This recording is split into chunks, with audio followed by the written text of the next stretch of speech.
දුවලා පුතාලා හැමෝටම ආයුබෝවන් 10 වසර ව්‍යාපාර හා ගිණුම් කරන අධ්‍යයනයේ තුන්වන පාඩම ඉතිරි කොටස් සාකච්ඡා කරන්න තමයි අද අපි මේ සූදානම් වෙලා ඉන්නේ.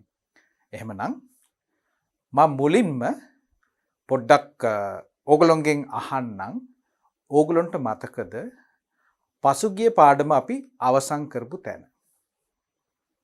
හොඳයි.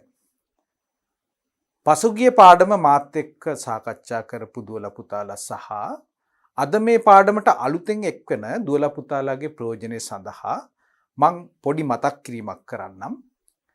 අපි පසුගිය සාකච්ඡාව කොතනින්ද අවසන් කළේ කියලා.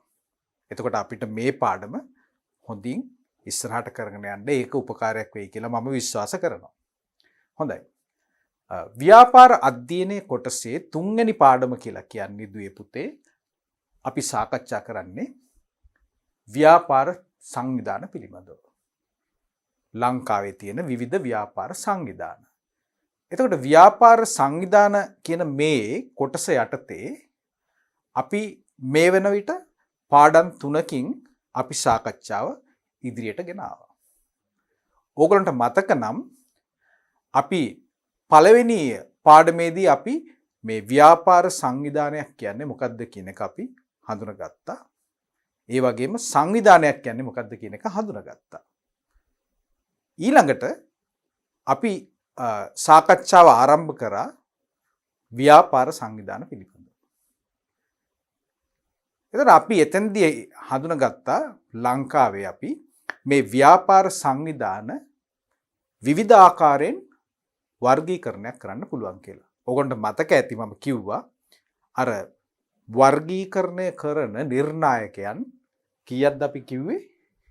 අපි කිව්වා නිර්ණායකයන් මූලික වශයෙන් 3ක්. දැන් ඕගොල්ලන්ට මතක් වෙනවා ඇති. මොනවද මේ නිර්ණායක 3 කියලා?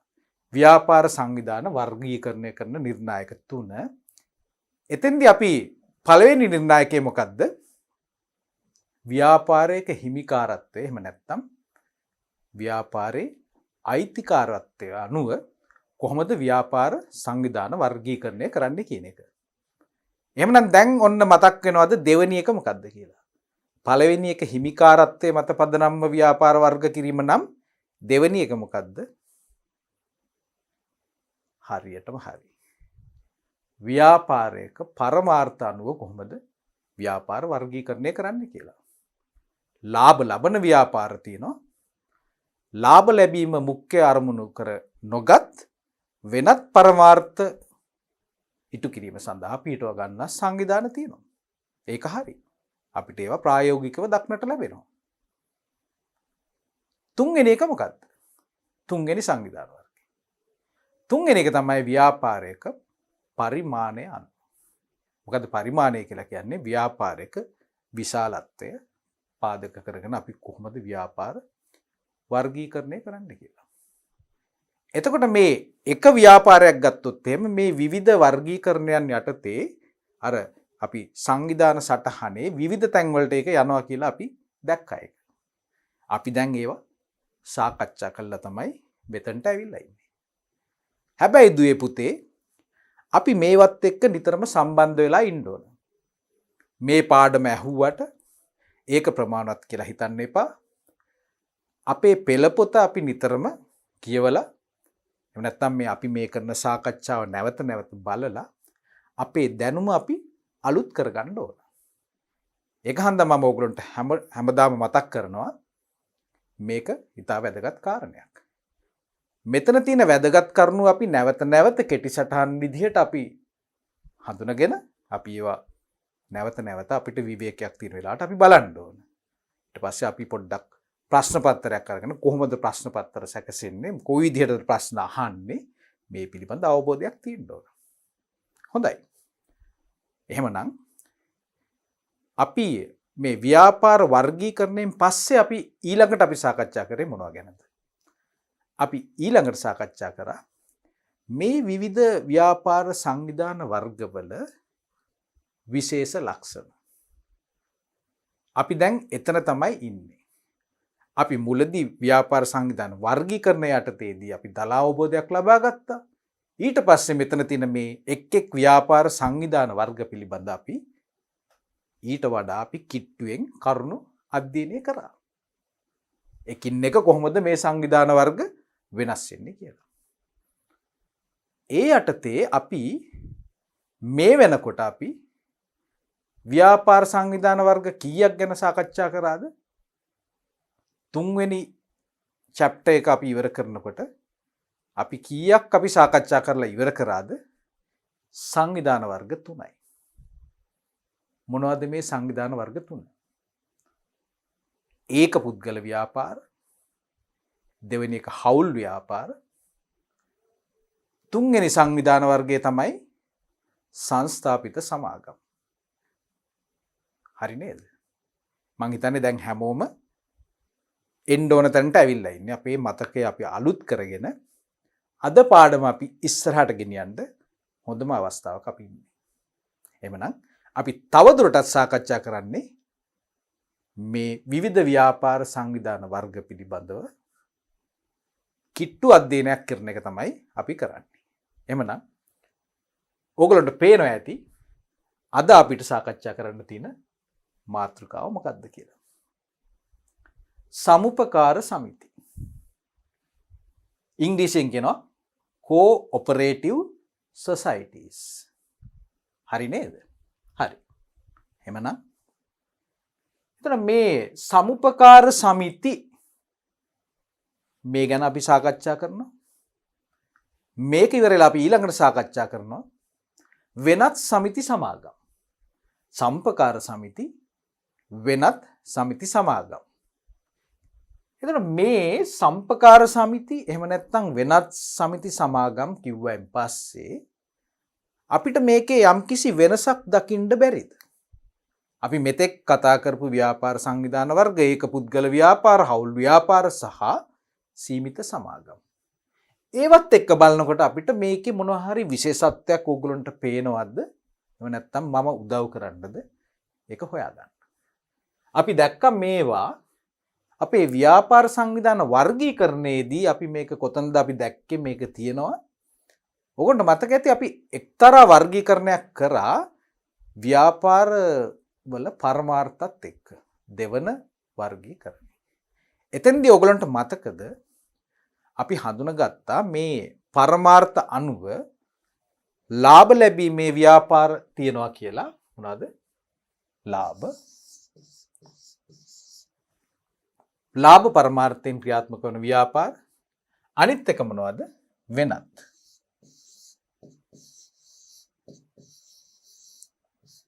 ඔන්න දැන් මම ඕගොල්ලෝගෙන් අර අහපු ප්‍රශ්නය යම්කිසි වෙනසක් දකින්න පුළුවන්ද කියන එක එතනට මම ඕගොල්ලෝ ගෙනාවා.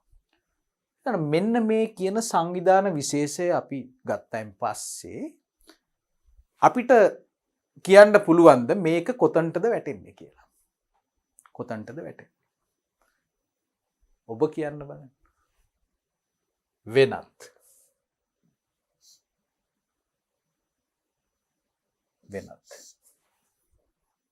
හරි.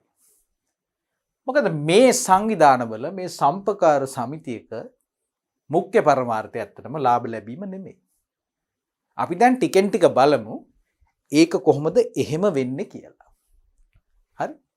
එහෙමනම් අපිට මේ සම්පකාර සමිති කියන ඒ සංවිධානය විශේෂය ගැන එහෙමනම් අපිට මූලික අවබෝධයක් ලබා ගන්න වෙනවා. හොඳයි. අපි හැමදාමත් ප්‍රිය කරන මේ ඩිජිටල් මේ තිරේ තියෙන මේ අපි ඕගොල්ලන්ට පෙන්වන්න සූදානම් කරලා තියෙන මේ පින්තූර ටික දිහා අපි පොඩ්ඩක් අවධානය යොමු කරමු. මේකේ අපිට පෙන්නනවා පින්තූර තුනක්. ඕගොල්ලන්ට පැහැදිලිද මේ පින්තූරය? ඔන්න මම රවුම් කරා. මොකද්ද මේ? කෝප් සිටි. මේකේ මාක් එක තියෙනවා මේ. ට්‍රේඩ් මාක් එක කෝප් සිටි. මේ විදිහට අකුරු ටික පේනකොට දුර ඉඳලා දැක්කත් අපි දන්නවා ඒක කෝප් සිටි එකක් තමයි තියෙන්නේ කියලා. හරි? අපි ඊළඟ එකට යමු. මොකද්ද මේ? සමුපකාර ග්‍රාමීය බැංකුව. අන්න. මෙතන කෝප් සිටි කියලා තිබ්බේ එක ඉංග්‍රීසි නමකින් තියෙන්නේ. කෝප් කියලා කියන්නේ ආපහු කෝ ඔපරේටිව් කියන එකේ කෙටි කිරීමක්. හරි. මෙතන කෙලින්ම තියෙනවා මෙන්න. සීමා සහිත හලාවත විවිධ සේවා සම්පකාර සමිතිය උඩින් එහෙම දාලා යටින් ලොකු අකුරෙන් තියෙනවා සමුපකාර ග්‍රාමීය බැංකුව හලාවත. ඊට පස්සේ බැංකුව ආයතනයේ පොඩි ඉස්සරහා දර්ශනයක් තියෙනවා. මේ හැමතැනම අපි දැක්ක මේ සමුපකාර කියන දේ. හරි නේද? එහෙමනම් අපි දැන් මේ උත්සාහ කරන්නේ මේ සමුපකාරයක් කියන්නේ මොකද්ද මේ සංවිධානය කියන එක ගැන අවබෝධයක් ලබා ගන්න. හරි. අපි කොහොමද ඒක පටන් ගන්නෙ? අපි මෙහෙම කියමු. මේකේ ඉංග්‍රීසි වචනේ තේරුම ගත්තොත් එහෙම cooperative societies. societies කියලා කියන්නේ මොනවද? සංගම් එහෙම නැත්නම් සමිති. හරි. කියලා කියන්නේ අපි සමූහයක්. cooperative. operative කියලා කියන්නේ මෙහෙයුම් කටයුතු කරන්නේ කොහොමද? සාමූහිකව. මෙහෙයුම් කටයුතු කරනවා. සමූපකාර කිව්වම පස්සේ මේක සිංහල වචනේ එකට නිර්මාණය කරලා තියෙන්නේ සමූහයක් විසින් මේ කරුණු කාරණා එහෙම නැත්නම් උපකාර කරගෙන ඉස්සරහට කරගෙන යන ආයතනයක්. මොකද්ද වැදගත්කම? සමූහයක් ඉන්නවා. හරි නේද? එහෙනම් අපි ව්‍යාපාර සංවිධානයක අපි හැම වෙලාවෙම කතා කරා යම් ප්‍රධාන කරුණු කාරණා කීපයක් ගැන. පිහිටවන්නේ කොහොමද? අයිතිය තියෙන්නේ කාටද? පාලනය කරන්නේ කවුරුන්ද? ඊට පස්සේ මේකෙන් අතිරේක ප්‍රාග්ධනය අපි කොහොමද රැස් කරගන්නේ? මේ වගේ අපි ප්‍රධාන කරුණු කාරණා කීපයක් අනිවාර්යෙන්ම සාකච්ඡා කරා අපිට මතකයි. හොඳයි. අපි මේක එහෙමනම් මේ සමුපකාර කියන මේ ආයතනය අපි ඔන්න ඔය කාරණා ඔස්සේ අනිත් සංවිධාන වලින් වෙනස් වෙන්නේ කොහොමද කියන එක ගැන අපි විමසා බැලීමක් කරොත් අපිට මේ සමුපකාරය කියන එක හොඳින්ම තේරුම් ගන්න පුළුවන් වෙනවා. එතකොට අයිතිය පැත්තෙන් ගත්තොත් එහෙම මේ වගේ ආයතනයක. හරි? අයිතිය පැත්තෙන් ගත්තොත් එහෙම මේකට සමූහයක් එකතු වෙනවා. මිනිසුන් සමූහයක් කිට්ටුවෙන් ආශ්‍රය කරන මිනිසුන් සමූහයක් එකතු වෙලා තමයි මේ වගේ සංවිධානයක් පිහිටවන්න මූලික වෙන්නේ. හරි? ඊට පස්සේ මේ ඕනම ආයතනයකට පවත්වගෙන යන්න අරමුණක් තියෙන්න ඕන. අපි ඒක දන්නවා. ලාභ ලැබීමේ අරමුණ එහෙම නැත්නම් වෙනත් අරමුණක්. අපි ඒක හඳුනා ගන්න ඕන යම් කිසි එක්කෝ අපේ එකඟතාවයෙන් හවුල් ව්‍යාපාරයක නම් අපි කිව්වා එකඟතාවයෙන් කියලා. එහෙම නැත්නම් අපි ලිය කියවිල්ලකින් ව්‍යවස්ථාවකින් ඒ වගේ විවිධාකාරයකින් මේ පරමාර්ථ අපිට හඳුනා ගන්න පුළුවන්. අයිතිය පැත්තෙන් ගත්තොත් එහෙම. ඊට පස්සේ පාලන කටයුතු. එතන මේ සමුපකාරයක කොහොමද මේ දේවල් සිද්ධ වෙන්නේ? අපි තවදුරටත් බලමු. එhmenan අපි කතා කරන්නේ සම්පකාර සමිති ගැන. ඔන්න අපි දැන් අපි කියවලා බලමු මොනවද අපිට මේකේ හම්බෙන්නේ කියලා. සමුපකාර සමිතියක් යනු ප්‍රජාතන්ත්‍රවාදීව වැදගත් තැන් මම ලකුණු කරනවා. මොකද අපි මේක මතක තියාගන්න ඕන කරුණු කාරණා නිසා. ඔන්න අපිට හම්බෙනවා සම්පකාර සමිතියක් යනු ප්‍රජාතන්ත්‍රවාදීව පාලනය වන ස්වාධීන සංවිධානයකි. ස්වාධීන සංවිධානයක්. තවද ඒ ස්වේච්ඡාවෙන් එකට එකතු වී සාමූහික අයිතියක් භුක්ති විඳින පුද්ගල කණ්ඩායමක් පොදු අවශ්‍යතා ඉටු කර ගැනීම අරමුණු කරගත් ව්‍යාපාරයකි. අන්න එහෙමනම් අපිට තියෙනවා පුද්ගල කණ්ඩායමක් කියලා අපිට මෙන්න නැවත වතාවක් වැදගත් දෙයක් හම්බෙනවා. ඊට පස්සේ තියෙනවා පොදු අවශ්‍යතා ඉටු කර ගැනීමට අරමුණු කරගත් ව්‍යාපාරයකි. මේකත් ව්‍යාපාරයක්. ලාභය මුඛ්‍ය පරමාර්ථයෙන් නොවුනත් යම්කිසි පොදු අරමුණක් මුදුන්පත් කර ගැනීම සඳහා ක්‍රියාත්මක වන සංවිධාන විශේෂයක් එහෙම නැත්නම් ව්‍යාපාරයක්. අවම වශයෙන් සමාජිකයන් දස දෙනෙකුගේ. එවනම් සමාජික සංඛ්‍යාව ගැන මෙතන කතා කරනවා. කීයක්ද? 10ක්. මෙතන පාවිච්චි කරලා තියෙන වචනේ පොඩ්ඩක් බලන්න දුවලා පුතාලා. සමාජිකයන් ඉංග්‍රීසියෙන් කියනවා මෙම්බර්ස්ලා කියලා. හරි නේද? අපි ඒක බලමු. මෙන්න මේක. එතන අපිට අයිතිකරුවන් හම්බෙන්නේ නැහැ. මෙතන තියෙන විශේෂත්වය තමයි සම්පකාර සමිතියක අපිට හම්බෙන්නේ සමාජිකයන්. ඒ විදිහට තමයි මේකේ නම් කරන්නේ. මෙම්බර්ස්ලා. කවුද කියලා බලමු සමාජිකයන් කියන්නේ. සමාජික අරමුදලින් ප්‍රාග්ධනයේ සැපීම. ප්‍රාග්ධනය කියන්නේ අපි මොකද්ද කියලා දන්නවා. යම් කිසි ව්‍යාපාරයක් කරගෙන යාමට අපිට අවශ්‍ය මූල්‍ය සම්පත අපි හොයාගන්න විදිහ තමයි මේ කියන්නේ. මෙන්න මෙතන තියෙනවා සමාජික අරමුදලක් කියලා එකක්. සමාජික අරමුදලෙන් ප්‍රාග්ධනයේ සැපීම සිදු කෙරේ. එමෙන්ම 1972 අංක 5 දරන සම්පකාර සමිති පන්ත යටතේ සම්පකාර සමිති ලියාපදිංචි කළ යුතු වේ. මෙන්න තවත් පනතක් අපිට හම්බෙනවා. 1972 අංක 5 දරන සමුපකාර පනත. අපිට පනතක් නැවත හම්බෙනවා. අපි ඒක මතක තියාගන්න ඕන විශේෂයෙන්ම. මොකද විභාග ප්‍රශ්න පත්‍රවල මේවා එන නිසා අපි දැනට අපි පනත් මං හිතන්නේ 53ක් විතර අපේ මේ පාඩම් වලදී දැනට අපිට හම්බෙලා තියෙනවා. ඒක හන්දා ඕගොල්ලෝ මේක විශේෂයෙන් මතක තියාගන්න ඕන. සම්පකාරයක් ලියාපදිංචි කිරීමට අදාළ වෙන පනත මොකක්ද කියලා. එහෙමනම් අපිට දැන් මේ සම්පකාර ආයතනයක් කියන එක මේ අපි මේ හඳුනාගත්ත ලක්ෂණ අනුව අපි නැවත වතාවක් සමාලෝචනය කරමු. සමුපකාර සමිතියක අපිට හම්බෙන්නේ කවුරුන්ද? අයිතිකරුවන් වෙනුවට සමාජිකයන්.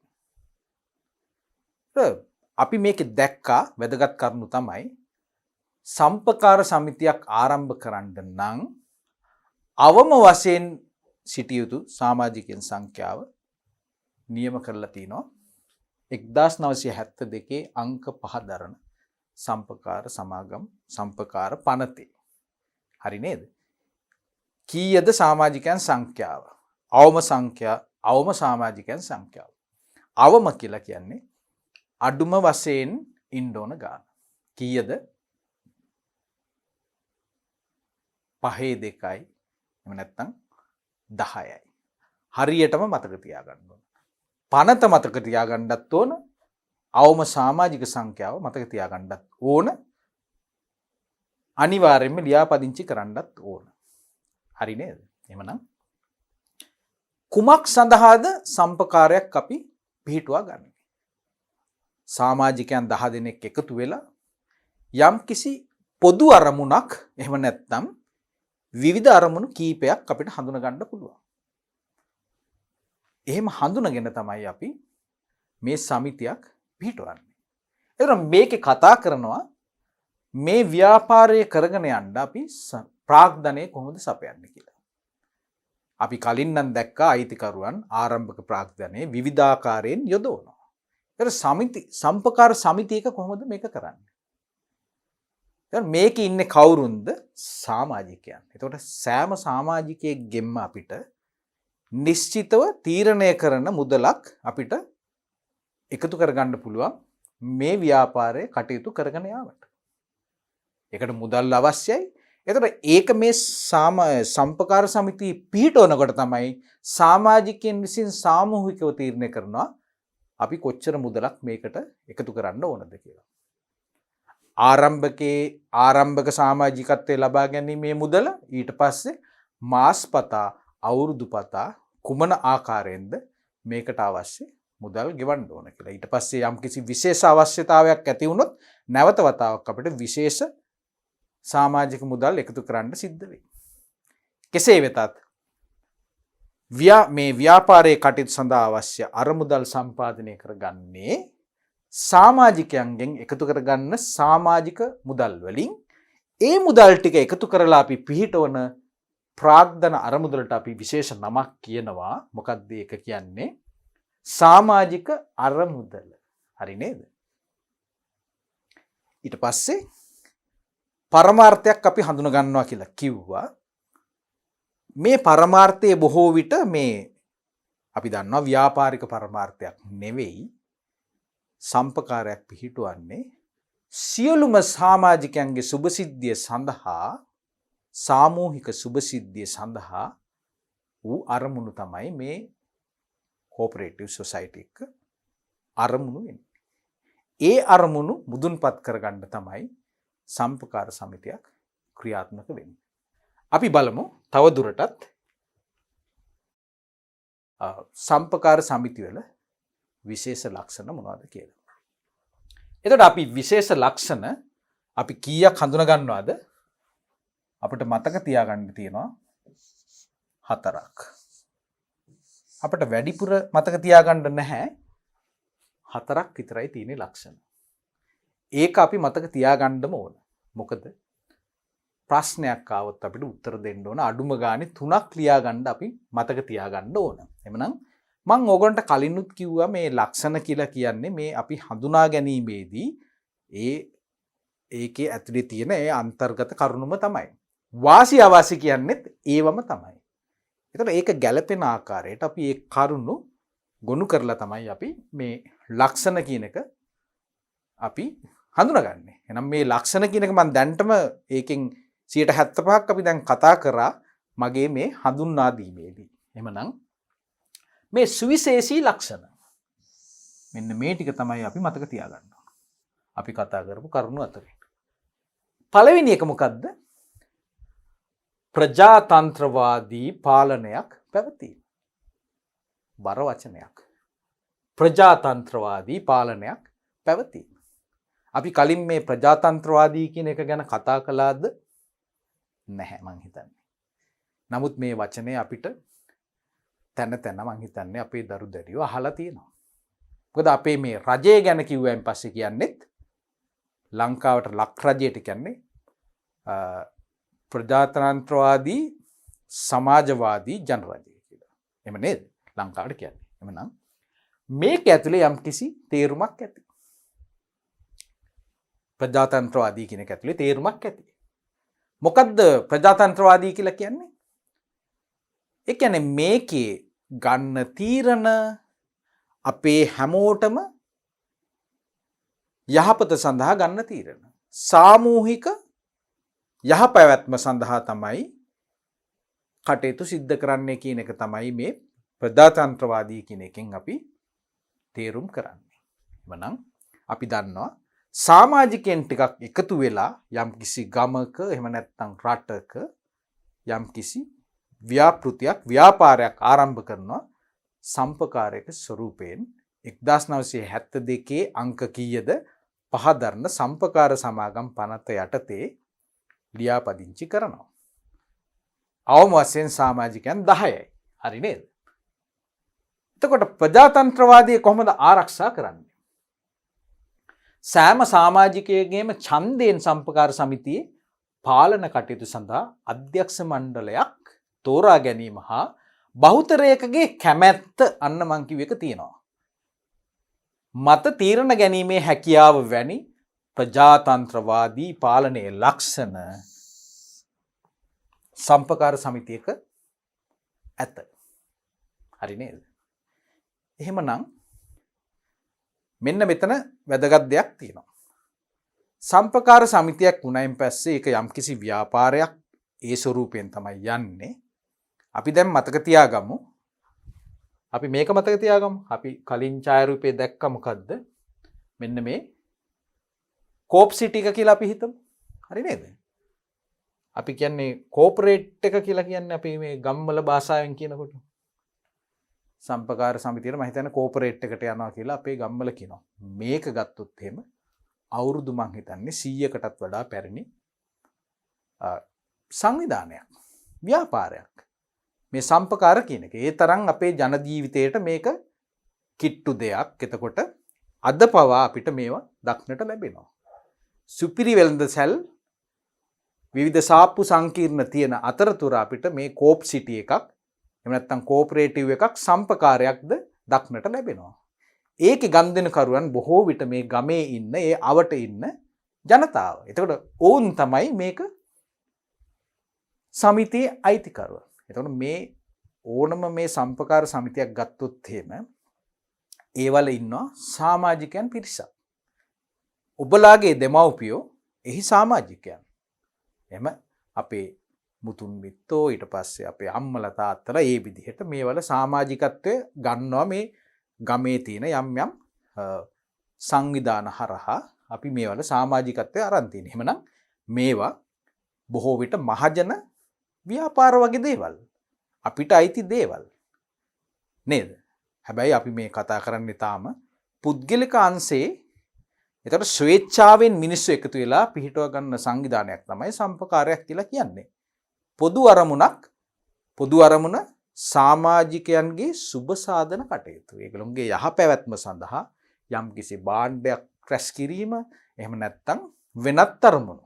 අපි උදාහරණයක් විදිහට හිතමු ගොවියන් ඉන්න ගමක ගොවිය ටික එකතු වෙලා සාමූහිකව සම්පකාරයක් පිහිටව ගන්නවා. ඒ වගේ සංවිධානයක් අපි පිහිටව ගත්තයින් පස්සේ අපිට මේ ඒ ගොවියන්ගේ සුබ සිද්ධිය සඳහා විවිධ ක්‍රියාමාර්ග අපිට ගන්න පුළුවන්. අපිට රජයෙන් යම් කිසි සහනාධාරයක් ඕන නම්, එහෙම නැත්නම් අපිට මේ තාක්ෂණික ගැටලුවක් ඇවිල්ලා තියෙනවා නම් අපිට මේ සමිතිය හරහා මේකේ ඉන්න විද්වතුන් හරහා අපි මේවා හොඳින් සාකච්ඡා කරලා තීරණ අරගෙන අපිට අදාළ බලධාරීන් එක්ක ඉතාමත් විධිමත්ව මේ දේවල් සාකච්ඡා කරන්න පුළුවන් මේ සම්පකාර සමිතියක් පිහිටුවගෙන තියෙනවා නම්. ඒක තමයි සිද්ධ වෙන්නේ. එහෙනම් ප්‍රජාතන්ත්‍රවාදී පාලනයක් පවතින්න තියෙන ලක්ෂණය තමයි සෑම සමාජිකයෙකුගේම ඡන්දයෙන් තමයි අධ්‍යක්ෂ මණ්ඩලය තෝරාපත් කරගන්නේ. හැමෝටම තීරණ ගන්න බෑනේ. එහෙම නේද? නමුත් අපි වෙනුවෙන් තීරණ ගැනීම සඳහා අපි පත් කරනවා අධ්‍යක්ෂ මණ්ඩලයක්. ඒකට සුදුසු පුද්ගලයන් අපි හඳුනාගෙන අපි තියනවා ඡන්දයක්. එහෙම නේද? ඡන්දයක් තියලා අපි හඳුනා ගන්නවා කවුද මේ අධ්‍යක්ෂ මණ්ඩලයේ සභාපති, කවුද අනෙකුත් සමාජිකයන්, කවුරුන්ද කියන එක අපිම තමයි මේ බහුතර සමාජිකයන් තමයි ඒක තීරණය කරන්නේ. හරියට අර අපේ රටේ පාර්ලිමේන්තුවට අපි මන්ත්‍රීවරු තෝරගන්නේ අපේ සර්වජන ඡන්ද බලයෙන්. එhmenan අපේ පාලකයන් පත් කරන්නේ රටේ ඉන්න ජනතාව.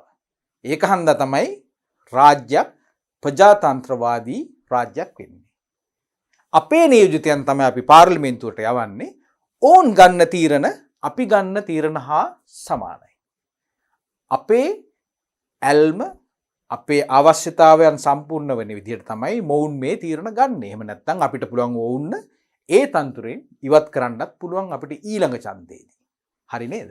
එහෙමනම් මේ ප්‍රජාතන්ත්‍රවාදී වෙන්නේ අපේ ඡන්දෙන් අධ්‍යක්ෂ මණ්ඩලයක් තෝරගන්න නිසා පරිපාලන කටයුතු සිද්ධ කරන්නේ අධ්‍යක්ෂ මණ්ඩලයක් විසින්. හරි නේද? දෙවෙනි එක තමයි ස්වේච්ඡා හා විවෘත සමාජිකත්වය. මොකක්ද ඒකෙන් කියන්නේ? අපිට කාටවත් කියන්න බෑ මේකට සමාජික වෙන්න පුළුවන් මේ අයට විතරයි කියලා. මුදල් තියෙන ඒ වගේ නිර්ණායක අපිට හඳුන්ලා දෙන්න බෑ. මේක බොහොම ප්‍රජාතන්ත්‍රවාදී විදිහට තමයි කරන්නේ. ඕනම කෙනෙකුට කැමැත්තෙන් මේකට සම්බන්ධ වෙන්නත් පුළුවන්, සමාජිකත්වය ලබා ගන්නත් පුළුවන්. මේකේ තියෙන නීති රීති රාමුව තුල ඒවට එකඟ වෙලා සමාජික ගාස්තු ගෙවලන කොටවාම ඒ වගේ තමාගේ කැමැත්තෙන් සමාජිකත්වය ලබා ගන්නත් පුළුවන්. ඒ වගේම ඉවත් වෙන්නත් පුළුවන්. අපි සමහර ව්‍යාපාර සංවිධාන දැක්කා ඉවත් වෙනවා කියලා කියන්නේ ඒ සංවිධානය ඉවර වෙනවා. නමුත් මේ වගේ සම්පකාර සමිතියක එහෙම දෙයක් සිද්ධ වෙන්නේ නැහැ. කැමැති ඕනම වෙලාවක අලුතෙන් සමාජිකයෙක් වෙන්නත් පුළුවන්. ඒකෙන් අපිට ඉවත් වෙන්නත් පුළුවන්. ඒ දෙවෙනි ලක්ෂණය. තුන්වෙනි ලක්ෂණය තමයි සාමූහික අයිතිය. එතකොට මේ අපි කරන මේ ව්‍යාපාරයේ තියෙන සියලුම දේවල් සමාජිකයන් හැමෝටම එක විදිහට අයිති වෙනවා. එක විදිහට අයිති වෙනවා. ඒක තමයි සාමූහික අයිතිය කියලා කියන්නේ. හරි නේද? සම්පකාර සමිතික අයිතිය සමාජිකයන් සතුවන අතරෙහි සියලු වත්කම්ද සමාජිකයන් සියලු දෙනාටම හිමි වේ. ඒකේ තියෙන ප්‍රතිලාභත් අපි හැමෝටම තමයි හම්බෙන්නේ. අපි මේක කාටවත් X කියන පුද්ගලයාගේ වාසිය සඳහා එයාට වැඩියෙන් පඩියක් ගෙවන්න එහෙම කරන දේවල් නෙමෙයි. මේවා බොහෝ විට ස්වේච්ඡා සංවිධාන මේවා සමාජීය සුබ සාධනය සඳහාම තමයි මේවා ක්‍රියාත්මක වෙන්නේ. මේකට ව්‍යවස්ථාවක් හදලා අපි රැස්වීම් තියලා මහා සභා රැස්වීම් තියලා තීන්දුව తీරන අරගෙන බොහෝම ප්‍රජාතන්ත්‍රවාදීව හැමෝගේම කැමැත්ත ඇතුව තමයි අපි ගන්න තීන්දුව తీරන ගන්නේ. අධ්‍යක්ෂ මණ්ඩලේ පත් කරන්නේ. ඒ වගේම අපිට හම්බෙන්නේ ඡන්ද අර අපි මුලින් කතා කරපු ව්‍යාපාරවල අපි දාන මුදල් අනුව තමයි අපේ බලය පෙන්වන්න පුළුවන්. මෙතන එහෙම එකක් නැහැ. අන්න හොඳ ලක්ෂණයක් ඒක. එක සමාජිකයෙකුට හම්බෙන්නේ එක ඡන්දයයි. එයා මේකට දාපු මුදලවත් වෙනත් පදනමක් මත නෙමෙයි. ඒකේ තියෙන අපේ හෙඩ් කවුන්ට් එක. එහෙම නැත්නම් එක ඔළුවකට එක ඡන්දයයි හම්බෙන්නේ. ඒක හන්දක් කාටවත් කිසිම තීරණයකට අධ්‍යක්ෂ මණ්ඩලයක් පත් කරගන්න බලපෑම් කරන්න බෑ. හැමෝටම හම්බෙන්නේ එකම එක ඡන්දයක් විතරයි. හතරවෙනි එක තමයි පොදු අවශ්‍යතා හා අරමුණු වලින් යුක්ත වීම. කාගේවත් පුද්ගලික අරමුණක් ඉෂ්ට කරගන්න අපිට මේ වගේ සම්පකාරයක් යොදා ගන්න බෑ. හැමෝගේම සමාජීය සුභසිද්ධිය සඳහා අවශ්‍ය අරමුණු විතරයි අපිට මේකෙන් ක්‍රියාත්මක කරන්න පුළුවන් වෙන්නේ. හරි නේද? එහෙනම් සම්පකාර සමිතික ලක්ෂණ කියන්නේ මෙන්න මේ කියන කාරණා ටික. අපි මේ ටික හොඳින් මතක තියාගමු. අපි දැන් ඉදිරියට යමු. තව දුරටත් මේ සම්පකාර සමිතිවල වාසි සහ අවාසි මොනවද කියලා අපි හඳුනගන්න උත්සාහ කරමු. හරි? එතන අපි මෙතන හඳුනගෙන තියෙනවා වාසි ගත්තයින් පස්සේ කීයක්ද? නැවත වතාවක් වාසි 4ක්. අලුත් දේවල් නෙමෙයි අර මං ඉස්සෙල්ලා කිව්වා වගේ අපි මුලින් මේ සාකච්ඡා කරපු කරුණු ඒවම තමයි අපිට මෙතනත් හම්බෙන්නේ. ඒවල ලක්ෂණ යටතේ අපි අධ්‍යයනය කරපු සමහර දේවල් මේ සමාජිකයන්ගේ යහපැවැත්මට හේතු වෙනවා නම් ඒවා අපි කියනවා වාසි කියලා. සම්පකාර සමිතියක් මගින් මිනිසුන්ට සැලසෙන වාසි සමාජ සුභසිද්ධිය පැත්තෙන් තමයි අපි මේ වාසි කියන එක නිර්වචනය කරන්නේ. එහෙම නැත්නම් මේකේ ඉන්න කවුරුත් අයිතිකරුවන් නැහැ. පුද්ගලික අයිතිකරුවන් නැහැ. සාමූහික සුභසිද්ධිය තමයි ඒක අරමුණු කරගෙන තමයි මේ වලින් අපි මේ වලින් තියෙන යහපත් දේවල් එහෙම නැත්නම් වාසි කියන එක තීරණය වෙන්නේ. එහෙමනම් මෙන්න ප්‍රජාතන්ත්‍රවාදී පාලනයක් තිබීම හොඳ දෙයක්. ඒ කියන්නේ කාටවත් බලපෑමක් කරන්න බෑ. ස්වාධීනව සියලු දෙනාගේ සාමූහික තීරණයෙන් තමයි ක්‍රියාත්මක වෙන්නේ. යම් කිසි කෙනෙක් මේවා කඩකිරීම කරනවා නම් අපිට තියෙනවා මොකද්ද? ඔන්න මම ප්‍රශ්නයක් අහනවා. යම් කිසි කෙනෙක් මේවා උල්ලංඝනය කරනවා නම් මේ නීති රීති අපිට ආවරණයක් ලබා ගන්න පුළුවන්, පිහිටක් ලබා ගන්න පුළුවන් තැනක් තියෙනවා. මොකද්ද?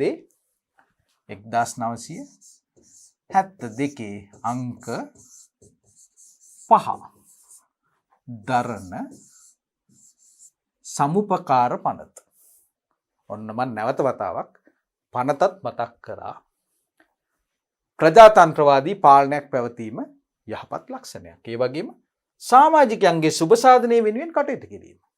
හැම වෙලේම මේකේ ගන්න තීරණ තීන්දුව ඔක්කොම අපි කරන්නේ කුමක් සඳහාද? සමාජිකයන්ගේ සුබ සාධනය සඳහා. හැමෝගෙම අයිතිය සුරක්ෂිත වෙන විදිහට හැමෝටම යම් කිසි සේවයක් කරන්න පුළුවන් විදිහට තමයි අපි මේවල කටයුතු කරගෙන යන්නේ. සමූහයක් එකතු වෙලා සම්පකාරයක් පවත්වාගෙන යන්නේ අන්න ඒ අරමුණු වෙනුවෙන්. සම්පකාර සමිති පවත්වා ගැනීම වෙනුවෙන් විවිධ රාජ්‍ය අනුග්‍රහ හිමි වේ. අන්න වැදගත් දෙයක්. අපි දන්නවා සමහර කාලවල වල විවිධ ප්‍රශ්න එනවා රටේ පුරවැසියන්ට. අපි දන්නවා ඇතැම් අවස්ථාවල් වල අපිට යම් යම් දේවල් අපිට අවශ්‍ය භාණ්ඩ අපිට හොයාගන්න බැරි වෙනවා. සමහර වෙලාවට අපිට කිරිපිටි හිඟයක් එන්න පුළුවන්. සීනි හිඟයක් එන කාලවල් තියෙනවා. එතන මේ වගේ ආයතනයක් තියෙනකොට දරුවනි අපිට පුළුවන් මොකද මේක මේ හැමෝගෙම සුභසිද්ධිය සඳහා කටයුතු කරන ආයතනයක්. ඒක හන්දා හැමෝගෙම විශ්වාසය මේකේ දිනාගෙන තියෙන ආයතනයක් මේක. එතකොට අපිට මේ මිනිසුන්ට මොන හරි සේවයක් සලසන්න ඕන නම් අර වගේ දුෂ්කරතාවයකදී රජයට වුණත් අපිට පුළුවන් ඒ ප්‍රතිලාභ මිනිසුන්ට ළඟා කරන්න මෙන්න මේ සම්පකාර කියන ආයතන අපිට තෝරගන්න පුළුවන්. දැන් ඕගොල්ලන්ට හොඳටම ඇහෙනවා සමහර වෙලාවල් වලදී ওই භාණ්ඩ හිඟයක් එනකොට කියනවා අපි මේ සතොස හරහා එහෙම නැත්නම් සම්පකාරය හරහා මිනිස්සුන්ට අපි මේ වගේ ප්‍රතිලාභ දෙන්න අපි අවශ්‍ය කටයුතු කරනවා කියලා රාජ්‍ය අනුග්‍රහය හිමි වෙනවා කියලා අපි මේ වගේ අපි තොරතුරු අපි නිතරම දකිනවා. එහෙමනම් මේ සම්පකාරවල තියෙන වාසියක් තමයි මේ වගේ හැමෝටම සාමූහිකව යම් කිසි ප්‍රතිලාභයක් දෙන්න ඕන නම් අන්න ඒකට හොඳම තැනක් තමයි මේ සම්පකාර සමිති හරහා ඒ දේවල් ක්‍රියාත්මක කිරීම. අපි ගොවීන්ට අවශ්‍ය පොහොර ටික, බෙහෙත් ටික, ඒ වගේ හිඟයක් වෙන වෙලාවල්දී සර්ව සාධාරණ විදිහට මේ දේවල් අපිට දෙන්න ඕන නම් අපිට සම්පකාර සමිතියක් කරහා අපිට ඒක හොඳින් කරන්න පුළුවන්. ආර්ථික ප්‍රතිලාභ බෙදියා මං කිව්වා හැමෝටම එක සමාන අයිතියක් තමයි හිමි වෙන්නේ. කාටවත් මේක ව්‍යාපාරයක් විදිහට පුද්ගලික ලාභ ප්‍රයෝජන සඳහා මේක භාවිතා කරන්න බෑ. හැමෝටම ප්‍රතිලාභ සමසමව හිමි වෙනවා. ඒක තමයි සම්පකාර සමිතියක තියෙන ලක්ෂණය. එhmenan අපි දැන් කතා කරා වාසි වර්ග 4ක්. අපිට පෙළ පොතේ දක්වලා තියෙන්නේ අවාසි සහගත දේවල් කරුණු කාරණා දෙකක් විතරයි. එක කාරණයක් තමයි ප්‍රාග්ධනයේ සීමා වීම. දැන් අපි දන්නවා අනිත් තනි පුද්ගල ව්‍යාපාරයක් එහෙම නැත්නම් හවුල් ව්‍යාපාරයක් මේවට අපිට මේ අරමුදල් සම්පාදනය කරගන්න ගැටලුවක් නැහැ. අලුතෙන් ප්‍රාග්ධනය ඕන නම් අපිට දාන්න පුළුවන්. අලුතෙන් කවුරු හරි බැංකු ණයක් ගන්න පුළුවන්. පහසුවෙන් කරන්න පුළුවන්. එහෙම නැත්නම් තවත් අලුතෙන් හවුල්කරුවෙක් එකතු කරගන්න පුළුවන්. කොටස් නිකුත් කරන්න පුළුවන් කියලා කිව්වා සීමිත සමාගම් වල මහ ජනතාවට. හරි? මේ වගේ අපිට මේ අරමුදල් සම්පාදනය කරගන්න විවිධ විකල්ප ක්‍රම තියෙනවා කියලා අපි කිව්වා. නමුත් මේ සම්පකාර සමිතියක අපි කිව්වේ අරමුදල් කොහොමද සම්පාදනය කරගන්නේ කියලා සමාජික ගාස්තු. එතනින් එහාට අපිට වෙනත් ක්‍රමයක් නැහැ. එහෙම වුණොත් අපිට ආයසරයක් අපිට රැස්වීමක් තියලා තීරණය කරන්න වෙනවා. මේ දේ කරන්න අපිට අතිරේක මුදලක් එකතු කරන්න ඕන. ඒක හන්දා ආපහු මෙන්න මෙච්චර ප්‍රමාණයක් එක් සමාජිකයෙක්ගෙන් අපිට එකතු කරන්න සිද්ධ වෙනවා කියලා. නමුත් ඒක පහසු කටයුත්තක් නොවීම අපිට අවාසියක් විදියට හඳුනා ගන්න පුළුවන්. ඊළඟ අවාසිය තමයි සම්පකාර ප්‍රතිපත්ති මතම කටයුතු කිරීම. අධ්‍යක්ෂ මණ්ඩලයට මේ වෙළඳපොලේ තත්ත්වයන් මත යම් යම් හදිසි තීරණ අරගෙන ඒ දේවල් වෙනස් කරන්න බෑ. හැම වෙලේම අපි ගන්න තීන්දුව තීරණ පරිපාලන කටයුතු ඒ සියල්ල අපේ මේ සම්පකාර ප්‍රතිපත්ති අපේ තියෙන ව්‍යවස්ථාවේ තියෙන ප්‍රතිපත්ති වලට අනුකූලව තමයි අපිට ඕනම අවස්ථාවක කටයුතු කරන්න පුළුවන් වෙන්නේ. අපි කොටු වෙලා ඉන්නවා මේක ඇතුලේ. ඒක හන්ද ඒකත් අපිට එක්තරා අවස්ථාවකදී ඒක අවාසියක් වෙන්න පුළුවන්. අපිට මේ තියෙන ව්‍යාපාර පරිසරය ගැන අපි කතා කරා. පරිසරයේ තියෙන සිදුවන වෙනස්කම් එක්ක අපිට ශනිකව අපිට තීන්දුව తీරන ගන්න බෑ. අපි එක්තරා රාමුවක් ඇතුලේ අපි සීමා වෙලා ඉන්නවා. ඒක අපිට මේ සම්පකාර සමිතියක අවාසියක් විදිහට හඳුනා ගන්න පුළුවන්. එහෙමනම් වාසි 4යි අවාසි 2යි. ওই ටික දරුවනේ අපි මතක තියාගන්න ඕන. එහෙම නැත්නම් අපිට මේවල විභාගයේ ප්‍රශ්න වලට උත්තර දෙන්න අපිට ගැටලු එන්න පුළුවන්. හරි නේද? එහෙමනම් සම්පකාර සමිතිය යටතේ අපිට ඔන්න ඔය කියන කරුණු කාරණා ටික විතරයි අපිට ඉගෙන ගන්න තියෙන්නේ. අපේ මට්ටම ඉතාමත් සරල මට්ටමක්. අපි එතනින් එහාට මේවල ගිනුම් හදන හැටි ඒ වගේ ඒ දේවල් අපි මෙතන අපි ඒවා කතා කරන්නෙත් නැහැ. ඒ වගේම අපිට සංකීර්ණ විදියට මේ දේවල් කතා කරන්නත් නැහැ. මෙන්න මේ කියන කරුණු කාරණා ඉතාමත් කෙටියෙන් තමයි අපිට මතක තියාගන්න ඕනේ. ඒක හන්දා මං හිතනවා සම්පකාර සමිති පිළිබඳ ඉතාමත් හොඳ සාකච්ඡාවක් අපි කළා කියලා. ඒක හන්දා මේ කරුණු නැවත නැවත ඕගොල්ලෝ මතක් කරගන්න කියන එක මම ඕගොල්ලෝගෙන් ඉල්ලා සිටිනවා. හොඳයි. එහෙමනම් අපි යමු අපේ ඊළඟ සංවිධාන විශේෂය පිළිබඳව. මොනවද මේ පුද්ගලිකාංශයේ තියෙන 5 වෙනි සංවිධාන වර්ගය? ලාභ නොලැබීමේ අපේක්ෂාවෙන් තියෙන සංවිධාන දෙක ඇතුලෙන් දෙවන සංවිධානය සම්පකාර සමිති ඊළඟට විවිධ සමිති සමාගම් ඒ ගැන තමයි අපි දැන් කතා කරන්න යන්නේ. එතකොට ඕගොල්ලෝ දන්නවද අපේ ගම්වල එහෙම නැත්නම් අපේ රටේ නගරවල විවිධ සමිති සංවිධාන තියෙනවා කියලා? ඔව් එහෙම තියෙනවා. අපි ප්‍රායෝගික ජීවිතය ගත්තොත් එහෙම අපිට ඒ විවිධ සමිති තියෙනවා. ක්ලබ් කියලා જાතියක් තියෙනවා, ස්පෝර්ට්ස් ක්ලබ් කියලා තියෙනවා. එතන මොනවද මේවා? ඔන්න ඔය කියන සංවිධාන තමයි මේ යටතට ගැනෙන්නේ. එතකොට මේවා ඇයි බිහි වෙන්නේ? මේවත් බිහි වෙන්නේ විශේෂිත පරමාර්ථයක් ඉෂ්ට කරගන්න. පරමාර්ථ එකක් එහෙම නැත්නම් පරමාර්ථ රාශියක් හඳුනගෙන ඒ සඳහා තමයි අපි මේ වගේ සමිති සමාගම් අපි පිටවන්නේ. එhmenan නැවතත් අපි ඕගොල්ලන්ට ඔන්න ලස්සන රූප සටහන් ටිකක් තියෙනවා, ලෝගෝස් ටිකක් අපි දාලා තියෙනවා. ලෝගෝස් 3ක් තියෙනවා. හරි? ඊට පස්සේ මේ තව රූප සටහනක් තියෙනවා. මේකෙන් පේනවා අපිට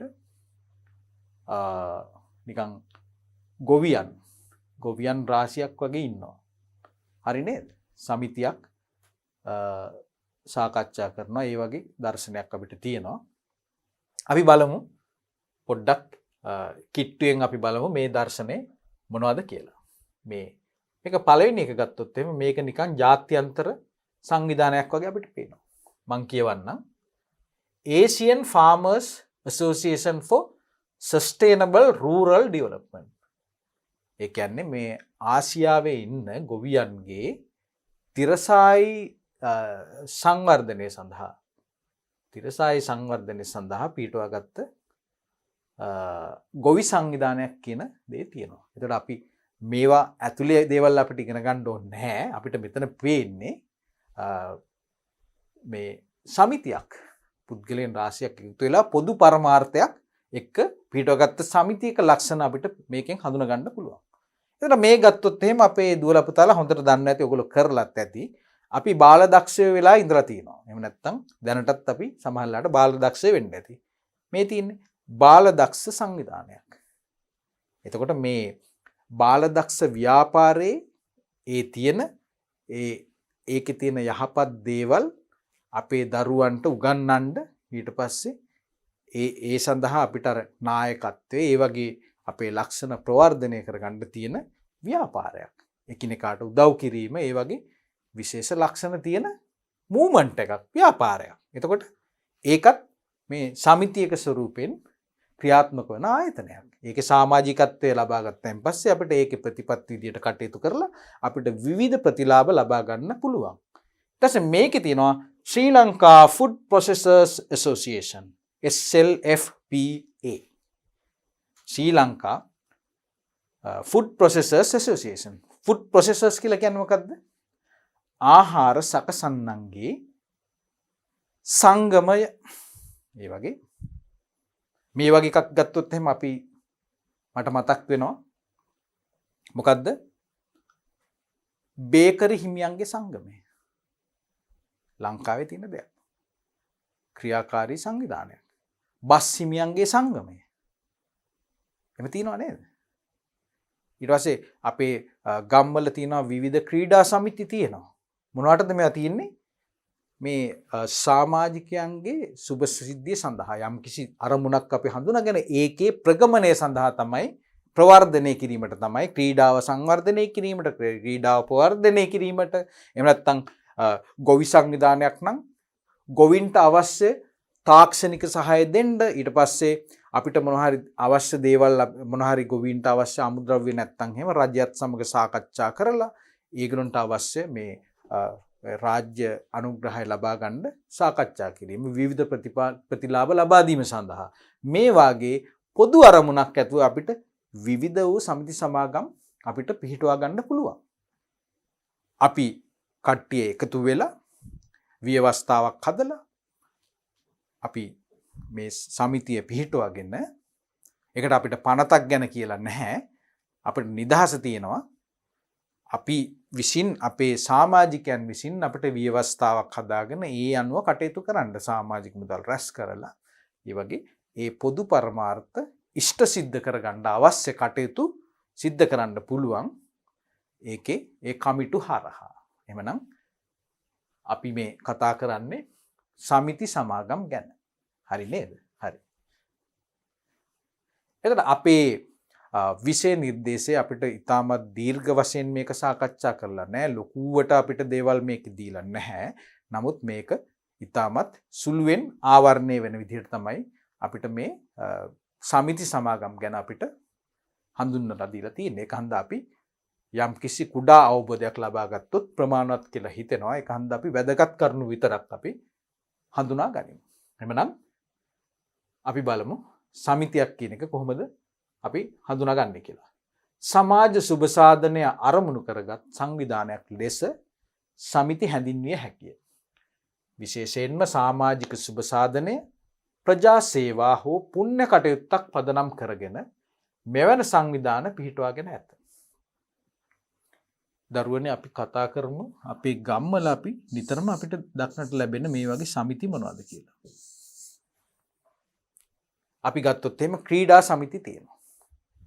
ක්‍රිකට්, වොලිබෝල් ඒ වගේ අපේ දේශීය ක්‍රීඩාවල් එහෙම නැත්නම් අනිකුත් ක්‍රීඩාවල් අපිට ප්‍රවර්ධනය කරන්න අපිට සමිතියක් පිටව ගන්න පුළුවන්. ගොවි සමිති තියෙනවා. අපි තියෙනවා ගොවි ගම්මාන තියෙනවා. එතකොට අපි තනියෙන් ගත්තොත් එහෙම අපිට යමක් කරගන්න අමාරුයි. අපේ යම්කිසි ගැටලුවකට අපිට මුහුණ දෙන්න සිද්ධ වුණොත් තනියෙන් අපි මොනවා කරන්නද? ඒක නිසා අපි කරන්නේ අපි සාමූහිකව එකතු වෙලා අපිට පුළුවන් නම් සමිතියක් පිහිටවා ගන්න. අන්න ඒ වගේ සමිතියක් කරා අපිට ගන්න පුළුවන් මාධ්‍යමය අනුග්‍රහය ගන්න පුළුවන්. හරි. ඊට පස්සේ රාජ්‍ය අනුග්‍රහය ගන්න අපිට ලේසි. එහෙමනම් අපි විසින්ම මේ සමිතියක් කරා අපි පිළිගැනීමක් ඇති කරනවා. ගොවීන්ගේ සංගම්. අවශ්‍ය අවස්ථාවල් වලදී අපිට රජයට ඕනනම් බලපෑමක් කරන්නත් පුළුවන්. මොකද මේ සමිති තියෙන්නේ රජයට විරුද්ධව උද්ඝෝෂණය කරන්න නෙමෙයි. නමුත් අපිට අවශ්‍ය අවධානය ඇටෙන්ෂන් එක හම්බෙන්නේ නැත්නම් අපිට කුඩම්මාගේ සැලකිලි තියෙනවා නම් අපිට පුළුවන් මේ වගේ පුද්ගලයන් රාශියක් එකතු වෙලා මේ වගේ පිහිටුව ගන්න සමිතියක් කරා අපිට ඒ බලධාරීන්ට අපිට යම් කිසි බලපෑමක් ඇති කරන්න පුළුවන්. එතකොට රටේ හැමෝම දැනගන්නවා මෙතන ප්‍රශ්නයක් තියෙනවා කියලා. සාධාරණයක් තියෙනවා මේගොල්ලන්ට යම් කිසි ප්‍රතිලාභයක් ලබලා දෙන්න, මේගොල්ලන්ගේ ප්‍රශ්නේ විසඳන්න.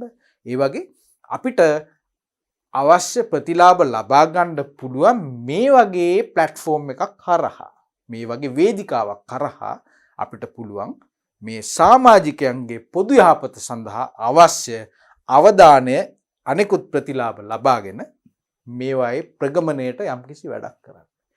ඒක තමයි තියෙන්නේ. ඒ වගේ අරමුණෙන් තමයි මේ වගේ සංවිධාන බිහි වෙන්නේ. හැබැයි අපිට කියලා නෑ මෙතන දුවේ පුතේ අවම වශයෙන් සමාජිකයන් මෙච්චර ඉන්න ඕන කියලා සම්පකාර සංවිධානයක වගේ. එහෙම නැත්නම් හවුල් ව්‍යාපාරයක වගේ. මෙතන කියලා තියෙන්නේ මේ මූලික රාමුව මේක තමයි. හොඳයි දුවලා පුතාලා. එහෙමනම් අපි දැන් මේ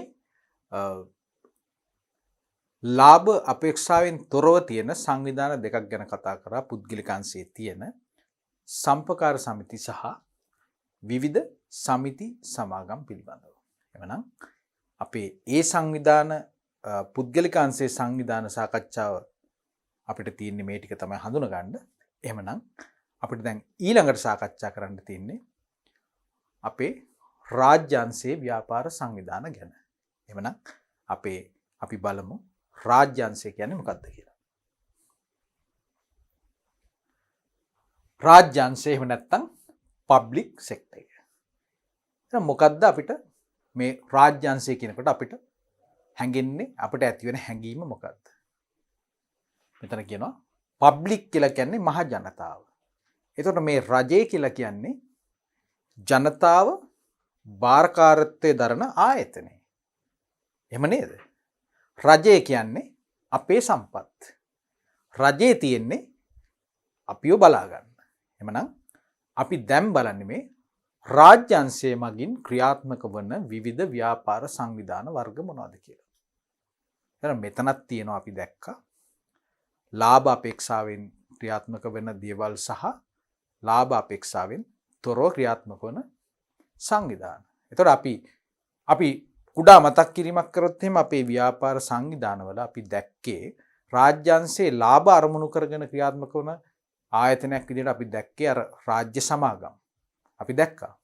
ඊට අමතරව අපි හඳුනගත්තා ලාභ ලැබීම මුඛ්‍ය පරමාර්ථය නොවන රාජ්‍ය ආයතන විදිහට අපි ආයතන කීයක් අපි ඉගෙන ගත්තද? ආයතන 2ක්. කාට හරි කියන්න පුළුවන්ද ඒ ආයතන මොනවද කියලා? අපි මොනවද මේ හඳුනාගත්ත ආයතන 2 ලාභ අපේක්ෂාවෙන් තොරව ක්‍රියාත්මක කරන ආයතන? මම කියන්නම්. එකක් තමයි රාජ්‍ය සංස්ථා.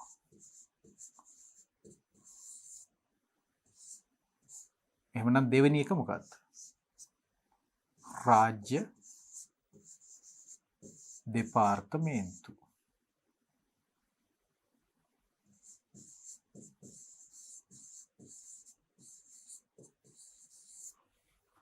හරි නේද?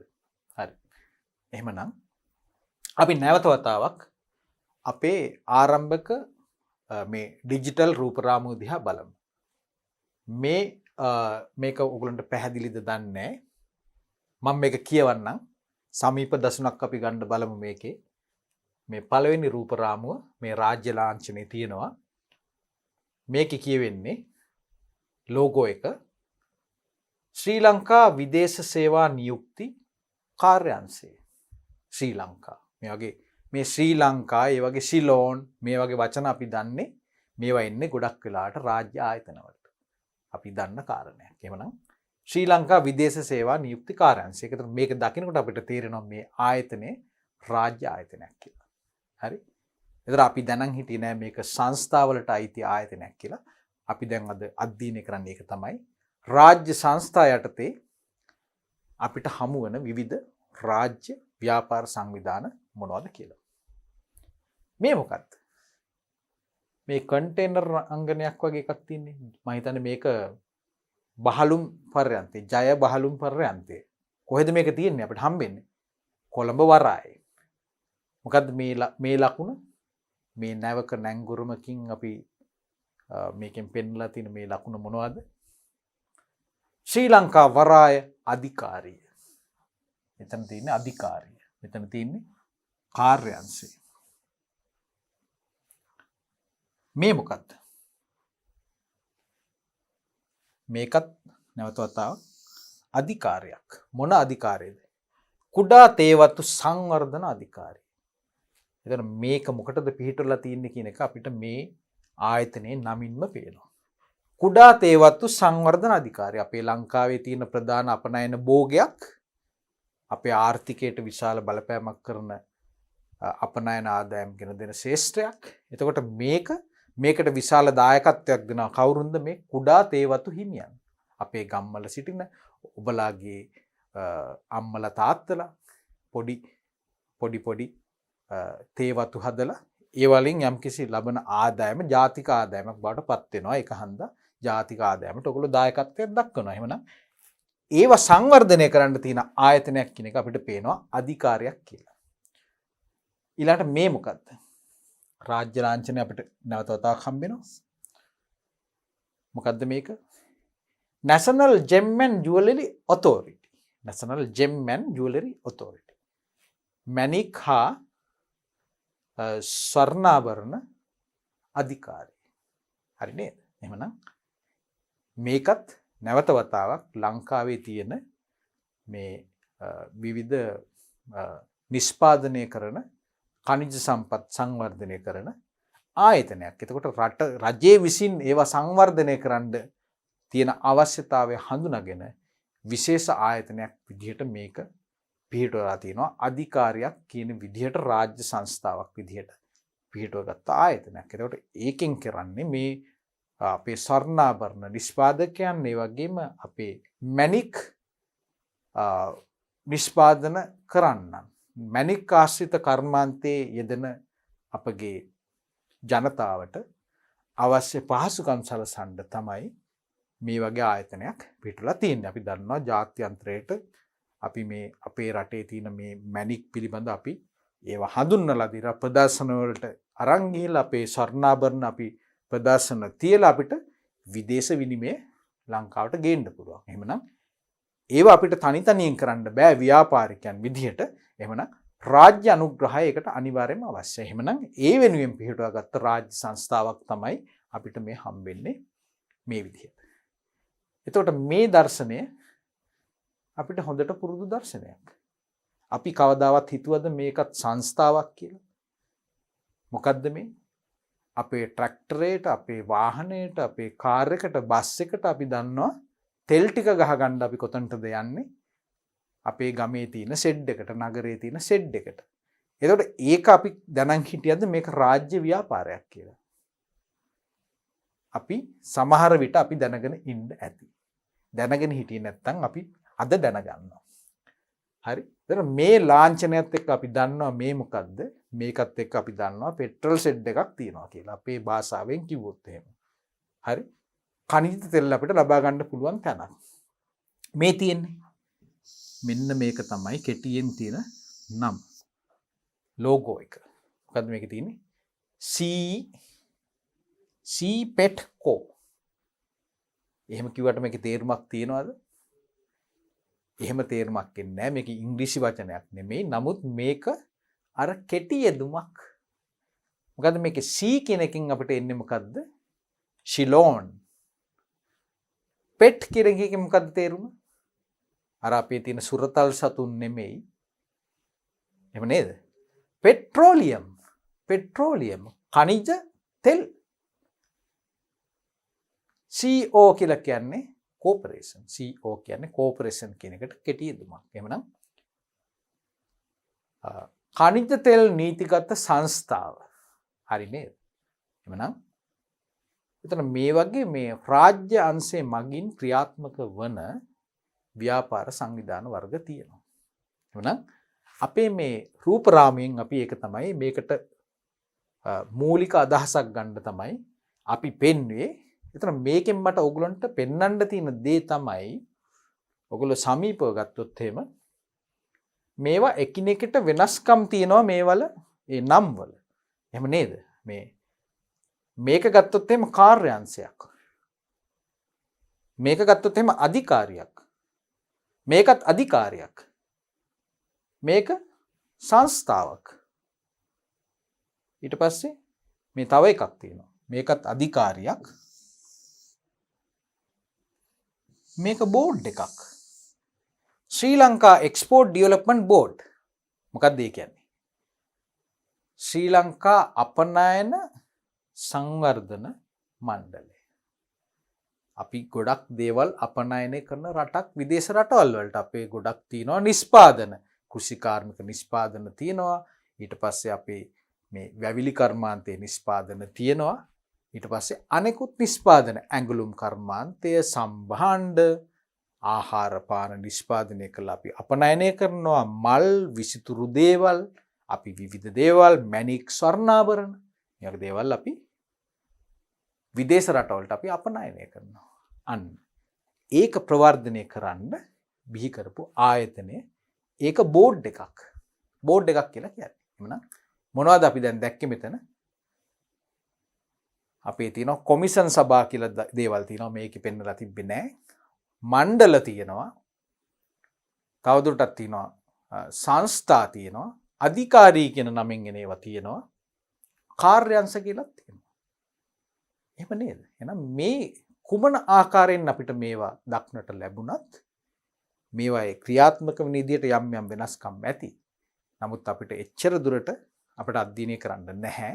මේ 10 වසරේ අපේ විෂය නිර්දේශය තුළ අපිට තියෙන්නේ ඊටමත් සරල අදහසක් ගන්න එක තමයි. ඒකට ප්‍රවේශයක් විදිහට තමයි මම මේ රූපරාමව පෙන්නලා අපි මුලින්ම අපි යම් කිසි අවබෝධයක් ගත්තේ මේ සංස්ථා කියන මේ සංවිධාන විශේෂය අපිට හම්බෙන්නේ කුමන ආකාරයෙන්ද කියලා. එහෙනම් දුවලා පුතාලා මේක මතක තියාගන්න. අපි දැන් බලමු එහෙමනම් ඉදිරියට ගිහිල්ලා මේ රාජ්‍ය සංස්ථා කියන මේ රාජ්‍ය ව්‍යාපාර සංවිධාන මොන විදිහටද ක්‍රියාත්මක වෙන්නේ කියලා. හරි. එමනම් අපි සාකච්ඡාව තවදුරටත් ඉස්සරහට අරන් යමු. අපි අර කලිනුත් අපි යම් යම් වැදගත් නිර්ණායකයන් කීපයක් මත තමයි අපි සාකච්ඡාව ඉස්සරහට අරන් ගියේ. ඒ කියන්නේ අපි මුලින්ම සලකා බලපු දෙයක් තමයි අයිතිය. අයිතිය ඊළඟට මොනවද? දෙක පාලනය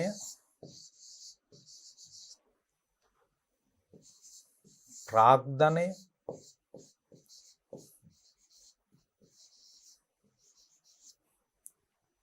ඊළඟට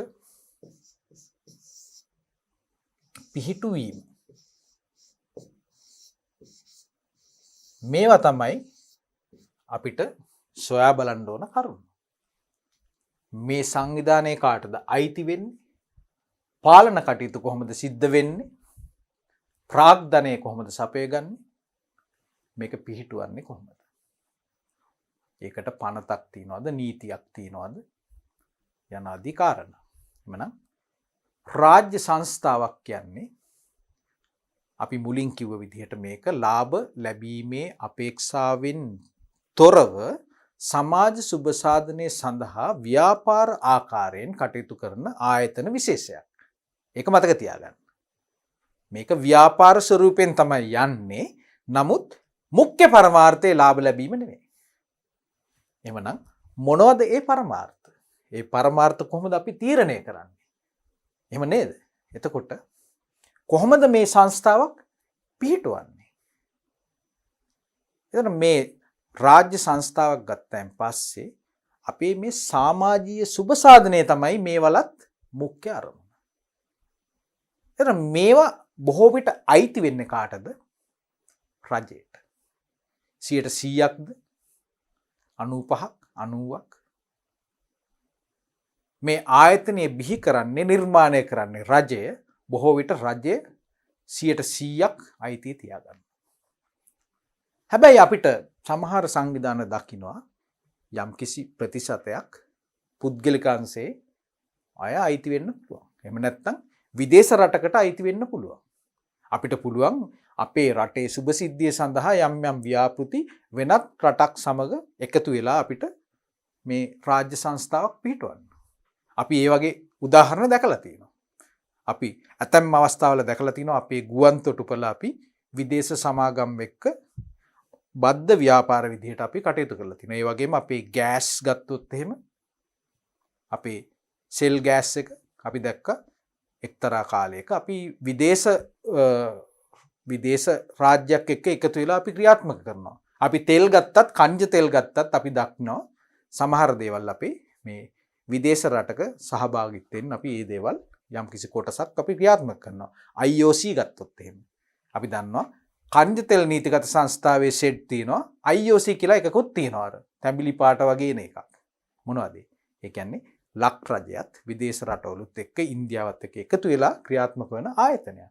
ඒ වගේ විවිධ ස්වරූපේ ව්‍යාපාර තියෙනවා. එතකොට අපි ගත්තොත් එහෙම පරිපාලනය කොහොමද රාජ්‍ය සංස්ථාවක සිද්ධ වෙන්නේ? මේක සිද්ධ වෙන්නේ අධ්‍යක්ෂ මණ්ඩලයක් මගින්. ඒතර අධ්‍යක්ෂ මණ්ඩලය කිව්වෙන් පස්සේ කවුද අධ්‍යක්ෂ මණ්ඩලය පත් කරන්නේ?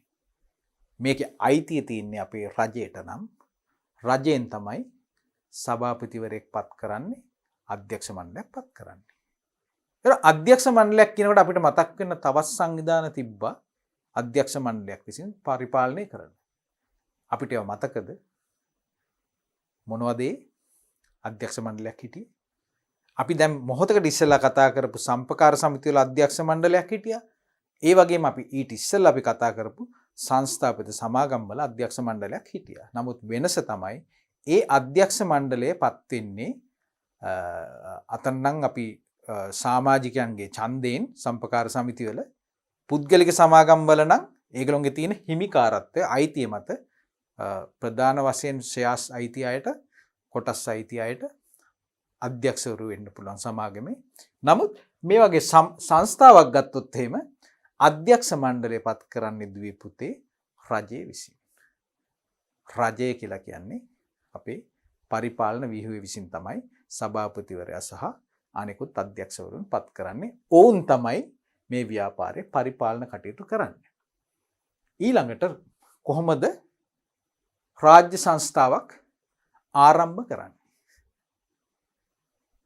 අපි දැක්කා සරලව ආරම්භ කරන්න පුළුවන් ව්‍යාපාර සංවිධාන දැක්කා.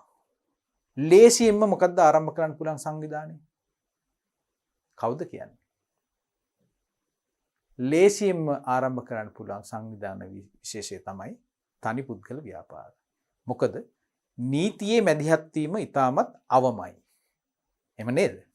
මතකනේ?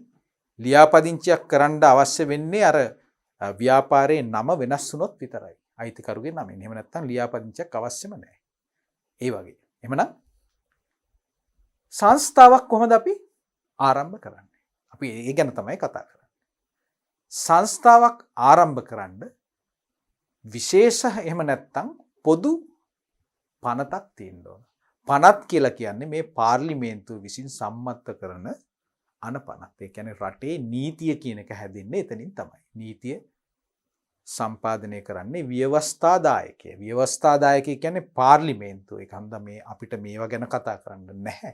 නමුත් මට ඔයගොල්ලන්ට උගන්වන්න ඕන අවශ්‍ය වෙලා තියෙන්නේ මේ ආයතනයක් පිහිටවන්න බලපාන නීතියක් තියෙනවා නම් අපි ඒක දැනගෙන ඉන්න ඕනේ. එහෙමනම් මේ සංස්ථාවක් අනිවාර්යයෙන්ම නීතියක් යටතේ තමයි ආරම්භ වෙන්නේ. මොකද්ද? පිහිටුවීම. පිහිටුවීම සිද්ධ වෙන්නේ යම් කිසි නීතියකින්. එතකොට ඒක අපිට මෙහෙම අර සමාගම් පනත එහෙම නැත්නම් හවුල් ව්‍යාපාර ආඥා පනත ඒ වගේ මට ඕගොල්ලන්ට ඒ ගැන කියලා දෙන්න බෑ. ඇයි ඒ? අපි දැක්කා අපි අර රූප රාමුවේ අපි දැක්කේ සංස්ථාවල් කීපයක් විතරයි. එතකොට ලංකාවේ ගත්තොත් එහෙම මේ සංස්ථාවල් කොච්චර ප්‍රමාණයක් තියෙනවද? විශාල ප්‍රමාණයක් තියෙනවා. එතකොට මේ හැම සංස්ථාවක්ම පිහිටවලා තියෙන යම්කිසි නීතියකින්. ඒක හන්දා ඒ නීති ටික ඔක්කොම අපිට මේ මතක තියාගන්න තියෙන අභ්‍යාසයක් නෙමෙයි අපි මේ කරමින් ඉන්නේ. ඒක හන්දා සරලව අපි මතක තියාගමු දුවේ පුතේ, සංස්ථාවක් පිහිටවන්න නම් නීතියක් තියෙනවා, පාර්ලිමේන්තු නීතියක් තියෙනවා. එක්කෝ ඒ නීතිය ඒ සංස්ථාව සඳහා විශේෂයෙන් සකස් කරපු නීතියක් වෙන්න පුළුවන්. පනතක් වෙන්න පුළුවන්. අපි දන්නවා අමාත්‍යාංශයක් විසින් තමයි මේ නීති රීති සකස් කරන්නේ. ඒක ඊට පස්සේ අර කැබිනට් එකට දාලා පාර්ලිමේන්තුවේ සම්මත කරගන්නවා. පරමාර්ථ හඳුනාගෙන ඒක අපි ඒක පාර්ලිමේන්තුවට දාලා පනතක් විදිහට සම්මත කරලා ඒක ගැසට් කරලා ඊට පස්සේ තමයි ඒක නීතියක් බවට ක්‍රියාත්මක වෙන්නේ. ඒතකොට ඔය සිද්ධිය හන්දා හැම සංස්ථාවකටම ඒක ආරම්භ කරන්න එක්කෝ ඒකට විශේෂිතෝ නීතියක් තියෙනවා, එහෙම නැත්නම් පොදු පනතක් තියෙනවා. ඔය කියන කුමන ආකාරයෙන් වුණත් අපිට පුළුවන් මේ සංස්ථාවක් ආරම්භ කරන්න. එහෙමනම් සංස්ථාවල් අපි දැක්කා. සංස්ථාව කියන නාමයෙන් තියෙනවා කොමිසම කියලා තියෙනවා, අධිකාරිය මණ්ඩලය, කාර්යාංශය. නේද? මේ වගේ වී අලෙවි මණ්ඩලය. හරි? මැතිවරණ කොමිසම. ඊට පස්සේ මාර්ග සංවර්ධන අධිකාරිය. මේ දීලා තියෙන්නේ. තවත් නිදසුන් කීපයක් මොනවද? බලන්න. ශ්‍රී ලංකා රූපවාහිනී සංස්ථාව. ව්‍යාපාර ආයතනයක්ද? ව්‍යාපාර ආයතනයක්. නමුත් ලාභ අපේක්ෂාවෙන් නොමෙයි ක්‍රියාත්මක වෙන්නේ. රජයේ ප්‍රධාන මාධ්‍ය ආයතනය. මහජනතාවට සේවයක් සැලසීමට පිහිටලා තියෙන මාධ්‍ය ආයතනයක්. ඒක මං හිතන්නේ මේක විශේෂ පනතකින් වෙන්න ඇති මේ සංස්ථාව පිහිටලා ඇති. රූපවාහිනී සංස්ථාව. අපිට ඒව දැනගන්න අවශ්‍යතාවයක් නැහැ. ශ්‍රී ලංකා වරාය අධිකාරිය. පොල් සංවර්ධන අධිකාරිය. ඇයි මේක පිහිටලා තියෙන්නේ?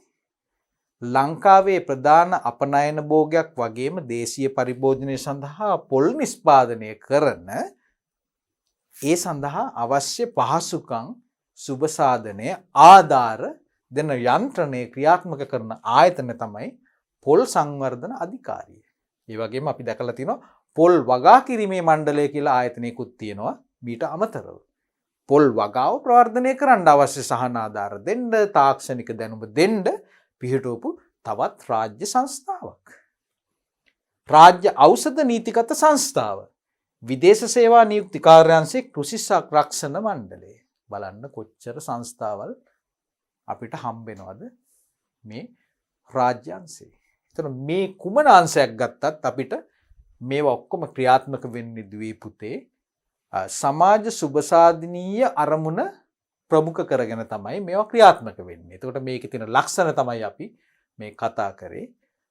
අධ්‍යක්ෂ මණ්ඩලයක් විසින් තමයි පාලනය වෙන්නේ. අධ්‍යක්ෂ මණ්ඩලය රජයෙන් තමයි පත් කරන්නේ. එහෙමනම් අපි මේ පිළිබඳ දේවල් අපි සාකච්ඡා කරා. එහෙමනම් සුපුරුදු පරිදි අපිට දැන් තියෙන්නේ මේ දල වශයෙන් මේ හඳුනා ගැනීම කරයින් පස්සේ අපිට දැන් තියෙන්නේ මේ රාජ්‍ය සංස්ථාවල ලක්ෂණ පිළිබඳ අධ්‍යයනය කරන්න. එහෙමනම් ඒ සඳහා කෙටි අධ්‍යයනයක් අපි දැන් ආරම්භ කරමු. අපි බලමු ඊළඟ රූප රාමුව දිහා. මොකද්ද? රාජ්‍ය සංස්ථාවල ලක්ෂණ. එහෙමනම් අපි ලක්ෂණ කීයක් අපි හඳුනගෙන තියෙනවද? ලක්ෂණ 4යි. ඔන්න මතක තියාගන්න. කෙටි සටහන් හරි මොනවා හරි ක්‍රමයකින් අපි මේ වැදගත් කරුණු ටික අනිවාර්යයෙන්ම අපි අධ්‍යයනය කරන්න ඕනේ. එහෙම නැත්නම් අපිට විභාග ප්‍රශ්න පත්‍ර වලට මුහුණ දෙන්න ගැටලුවක් එන්න පුළුවන්. කන්ද ඉතාමත් සරලව තමයි අපි මේවා ඉදිරිපත් කරන්නේ. එහෙමනම් අනෙකුත් ව්‍යාපාර සංවිධානට සාපේක්ෂව රාජ්‍ය ව්‍යවස්ථාවල දැකිය හැකි ලක්ෂණ. මෙන්න පළවෙනි එක තමයි අයිතිය හා පාලනය රජයේ සතු වීම. අපි හඳුන්වා දීමේදී මේ ගැන කිව්වා 100%ක් එහෙම නැත්නම් වැඩි ප්‍රතිශතයක් අයිතිය තියෙන්නේ රජයේ විසින්. රජයේ අරමුදල විසින් තමයි මේකට අවශ්‍ය ප්‍රාග්ධන සම්පාදනය කරන්නේ. එහෙමනම් මේකේ අයිතිය කාටද? රජයට. රජය කියලා කියන්නේ ඔබලා. එහෙම නැත්නම් මම, අපේ දෙමව්පිය, අපි සියලු ජනතාව. පුද්ගලිකව කාටවත් අයිති දෙයක් නෙමෙයි මේ රාජ්‍ය සංස්ථා කියලා කියන්නේ. එහෙමනම් ජනතාවගේ දේපල. ඒක මතක තියාගන්න. එහෙමනම් පාලනය කාටද සතු වෙන්නේ? රජයට. ඇයි අපි රජයේ පාලනය කියලා කියන්නේ?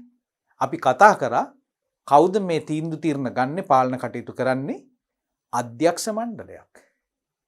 ඒ කියන්නේ පරිපාලනයට අවශ්‍ය තීරණ ගන්නේ අධ්‍යක්ෂ මණ්ඩලයක් විසින්. ඊට පස්සේ අනෙකුත් කටයුතු කරන්න අපි කාර්යාල, ප්‍රාදේශීය කාර්යාල, ඊට පස්සේ විවිධ නිලධාරීන් ඒවා පත් කරලා, ඒ වගේ ශ්‍රේෂ්ඨ නිලධාරීන්, ඒ වගේ විශාල සේවක සංඛ්‍යාවක් බඳවගෙන තමයි මේ කටයුතු සිද්ධ කරන්නේ. නමුත් තීරණ ගන්න, පාලනය කරන්නේ කවුද?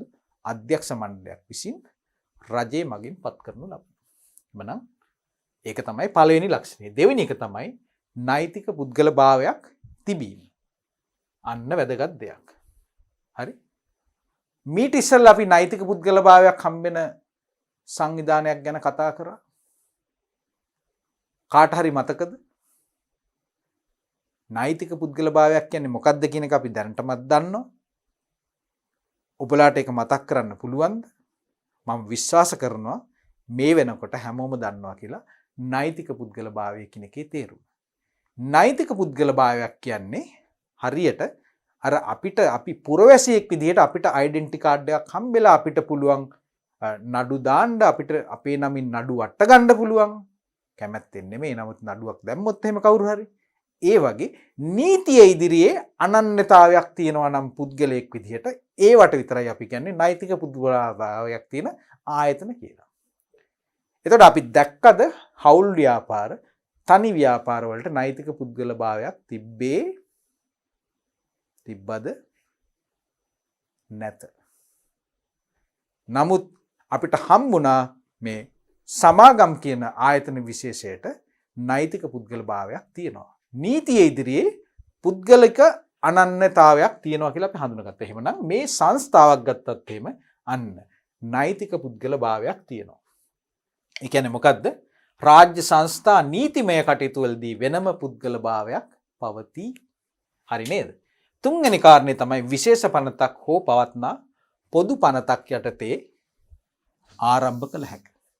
මම මේ ගැන සාකච්ඡා කළා. ඒක හන්ද අපිට වැඩිපුර සාකච්ඡා කරන්න දෙයක් නැහැ. අර ලක්ෂණ යටතේ අපිට ඒක අපිට හඳුනා ගන්න සිද්ධ වෙනවා.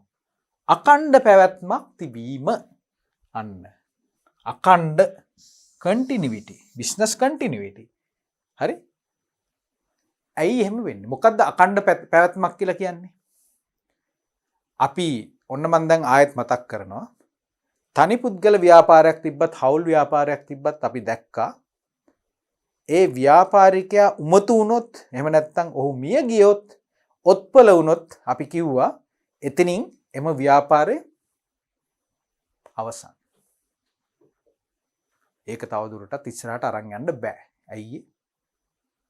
අකණ්ඩ පැවැත්මක් නැහැ. එතනින් එහාට අපිට ඒක නැවත වතාවක් ඒ පුද්ගලයාට හෝ ඒ පුද්ගල කණ්ඩායමට ඉස්සරහට අරන් යන්න බෑ. හරි? නමුත් අපි සමාගම් වල දැක්කා අකණ්ඩ පැවැත්මක් තියනවා කියලා. එහෙම නේද? මොකද නෛතික පුද්ගල භාවයක් තියෙන හන්දා. මෙතනත් එහෙම තමයි. මොකද්ද? මේ පනතක් යටතේ මේක ආරම්භ කරන නිසා නීතිය ඉදිරියේ මේක පිළිගන්න නිසා නීතිමය ඒකකයක් විදිහට මේකට කියනවා සංස්ථාවට අකණ්ඩ පැවැත්මක් තියෙනවා කියලා. එහෙම නේද? එහෙමනම් ඇයි ඒ පාර්ලිමේන්තුවෙන් සම්මත වූ පනතක් අනුව රාජ්‍ය සංස්ථා පිහිටවන නිසා පැවැත්මද අකණ්ඩ වේ. රජයේ අභිලාෂයේ තිබෙන තාක්කල් මේ ආයතනයේ සමාජ සුබ සාධනය සඳහා අපි ක්‍රියාත්මක කරන්න ඕන කියලා ඒ තාක්කල් අපිට මේක කිසිම ගැටලුවක් නැතුව අපිට ඉස්සරහට අරන් යන්න පුළුවන්. එහෙනම් අපි ඊළඟට බලමු එහෙනම් මේ සංස්ථාවල වාසි සහ අවාසි මොනවද කියලා. හරි?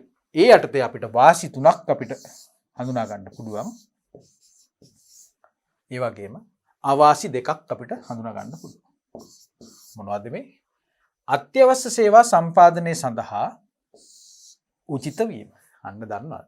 ඒ කියන්නේ මම අර මුලින් සඳහනක් කරා කිරිපිටි, හාල්, භූමි තෙල් මේ වගේ දේවල් සම්පාදනය කරන්න. ඒ වගේම ජලය, විදුලිය මේ වගේ දේවල්. පුද්ගලික අංශයේ විසින් සමහර වෙලාවට මේවා ලාභයක් නැත්තම් මේවා සම්පාදනය කරන්න ඉදිරිපත් වෙන්නේ නැහැ. නමුත් මේ රාජ්‍ය ආයතනයක් කියලා කියන්නේ ජනතාවගේ බාරකාරීත්වයේ දරන සුබ සාධනය සඳහා වග කියන ආයතනයක්. කුමන වියදමක් හරි කරලා මේ ජනතා සුබ සාධනය සඳහා අවශ්‍ය වතුර, විදුලිය ලබලා දෙන එක රජයේ වගකීමක්. ඒක හන්දා එතනදී සමාජ සුබ සාධනය සඳහා අවශ්‍ය අත්‍යවශ්‍ය දේවල් බෙහෙත් ටික, සෞඛ්‍ය පහසුකම්, අධ්‍යාපනය මේ වගේ වැදගත් දේවල් සම්පාදනය කරන්න හොඳම ප්ලැට්ෆෝම් එකක් තමයි මේ රාජ්‍ය සංස්ථා කියන එක. ඒක හන්දා තමයි ඒවල බලය, ඒවල අයිතිය රජයේ විසින් ක්‍රියාත්මක කරන්නේ. කංජ තෙල් ටික, විදුලි බලය, ජල සම්පාදනය මේ වගේ විදුලි සංදේශ සේවාවන් මේ වගේ දේවල් රජයේ විසින් තමයි කරගෙන යන්නේ බොහෝ විට. ඒක හන්දා ඒක වාසියක්. ඊට පස්සේ පුද්ගලික අංශයේ ඒකාධිකාරී බලය අවම කිරීමට දායක වීම. මොකද්ද මේ? මෙතන තියෙනවා ඒකාධිකාරී. මේකට ඉංග්‍රීසියෙන් කියනවා මොනොපොලි කියලා.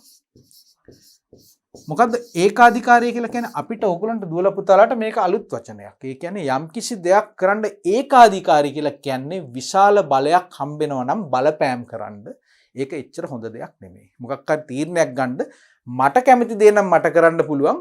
අන්න මම එතන බලවත්, මම ඒකාධිකාරී. වෙන කාටවත් මට අභියෝග කරන්න බෑ. නමුත් එහෙමනම් මේ පුද්ගලික අංශයේ විසින් මේ කියන භාණ්ඩ සේවාවන් ඒවා ඒ වගකීම කරන්න ඒගොල්ලන්ට තිබ්බනම් ඒකාධිකාරියක්. හරි?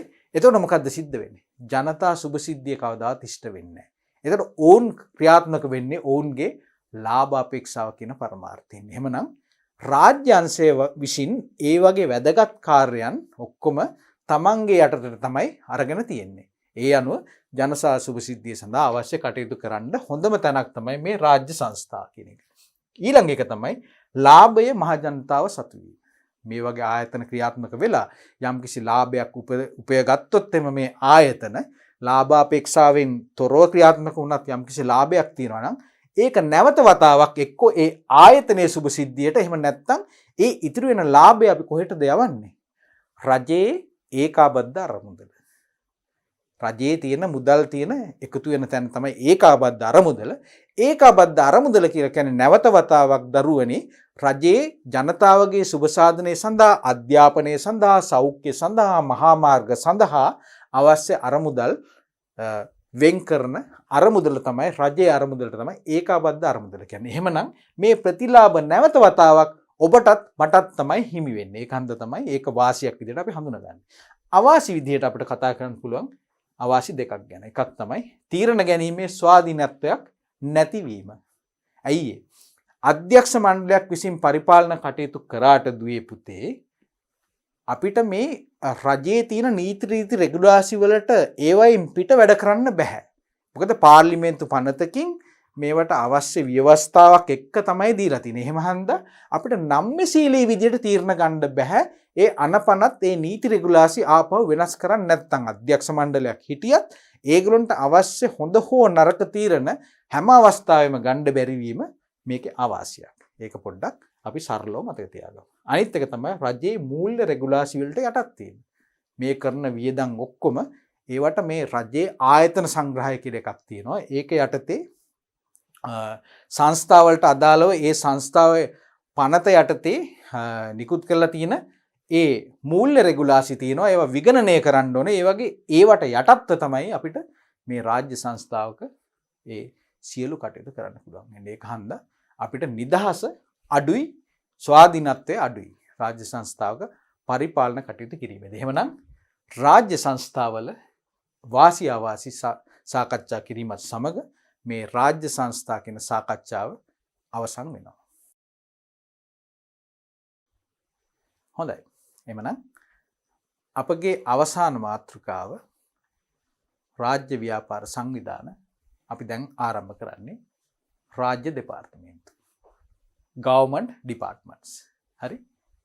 එහෙමනම් අපි බලමු මේ දෙපාර්තමේන්තු ස්වරූපයෙන් අපිට හම්බෙන මේ ආයතන මොනවද කියලා. රාජ්‍ය ආයතන. ව්‍යාපාරික ස්වරූපයෙන් ක්‍රියාත්මක වන නැවත වතාවක් ජනතා සුබ සාධනය සඳහා අවශ්‍ය භාණ්ඩ විවිධ සේවාවන් සම්පාදනය කිරීම සඳහා ක්‍රියාත්මක වන මේ දෙපාර්තමේන්තු කියන රාජ්‍ය සංවිධාන ව්‍යුහය ගැන තමයි අපි දැන් සාකච්ඡාව ආරම්භ කරන්නේ. අමාත්‍යාංශයක් අන්න බලන්න. දෙපාර්තමේන්තුවක් තියෙනවා නම් අමාත්‍යාංශයක් යටතේ ක්‍රියාත්මක වන මුළුමලින්ම රජයේ ඍජු පාලනයට අයත් වන ආයතන දෙපාර්තමේන්තු ලෙස හඳුන්වා දිය හැකිය. බොහෝ විට මහජනතාව සඳහා විවිධ සේවා සැපීමට දෙපාර්තමේන්තු ක්‍රියාත්මක වේ. එමනම් නැවත වතාවක් මතක තියාගන්න රජයේ 100% අයිතිය තියෙන දේවල් තමයි මේ දෙපාර්තමේන්තු කිව්වොත්. එහෙමනම් අයිතිය සහ සම්පූර්ණ පාලනය සිද්ධ වෙන්නේ රජයේ මගින්. හරි නේද? එහෙමනම් මෙන්න නිදසුන් අපිට දෙකක් දීලා තියෙනවා. ශ්‍රී ලංකා දුම්රිය දෙපාර්තමේන්තු, ශ්‍රී ලංකා තැපැල් දෙපාර්තමේන්තු. අපිට හඳුන ගන්න පුළුවන් නම් මේ ශ්‍රී ලංකා දුම්රිය දෙපාර්තමේන්තුව අයත් වන අමාත්‍යාංශයේ මොනවා හරි මේ ගමනාගමන අමාත්‍යාංශයේ වෙන්න පුළුවන්. ඊළඟට ශ්‍රී ලංකා තැපැල් දෙපාර්තමේන්තුව. එතකොට මේ වගේ අපිට හම්බ වෙනවා මේ විවිධ භාණ්ඩ හා සේවාවන් සැපීම සඳහා රජයේ මගින් ක්‍රියාත්මක කරන පිහිටුලා තියෙන අමාත්‍යාංශ යටතේ පිහිටුලා තියෙන දෙපාර්තමේන්තු රාශියක් අපිට දක්නට ලැබෙනවා. අපි එහෙමනම් බලමු මේ වල ලක්ෂණ මොනවද කියලා. එතකොට ලක්ෂණ අපිට 4ක් තියෙනවා. පළවෙනි එක තමයි අයිතිය හා පාලනය රජයේ සතු වීම. අපි අර ඉස්සර සංස්ථාවල කතා කරා වගේම සම්පූර්ණ අයිතිය 100%ක් තියෙන්නේ රජයට. ඊට පස්සේ රජයේ පාලනයට සම්පූර්ණයෙන්ම යටත්. පාර්ලිමේන්තුවට හා අදාළ අමාත්‍යාංශයේ ඍජු පාලනයට යටත් වේ. හරි නේද? එතකොට මේ වල පාලන කටයුතු කරන පුද්ගලයා කවුද? අධ්‍යක්ෂ මණ්ඩලයක්ද? නැහැ. මේ වල ඉන්නේ දෙපාර්තමේන්තු ප්‍රධානීන්. මතක තියාගන්න. දෙපාර්තමේන්තුවකට සෑම දෙපාර්තමේන්තුවකට ප්‍රධානියෙක් ඉන්නවා. ඔහුගේ තීරණ මත තමයි මේ දේවල් සිද්ධ වෙන්නේ. පරිපාලන කටයුතු සිද්ධ වෙන්නේ. හරි නේද? ඊළඟට නීතිමය කටයුතු වලදී දෙපාර්තමේන්තු ප්‍රධානියා තමයි සිය නිලනාමෙන් නීති ඉදිරියේ පෙනී සිටින්නේ. නඩුවක් වැටෙනවා නම් වැටෙන්නේ දෙපාර්තමේන්තු ප්‍රධානියාගේ නිලනාමයට. ඔහු තමයි නීති ඉදිරියේ පෙනී සිටින්නේ දෙපාර්තමේන්තුව වෙනුවෙන්. ඊළඟ එක තමයි අඛණ්ඩ පැවැත්ම.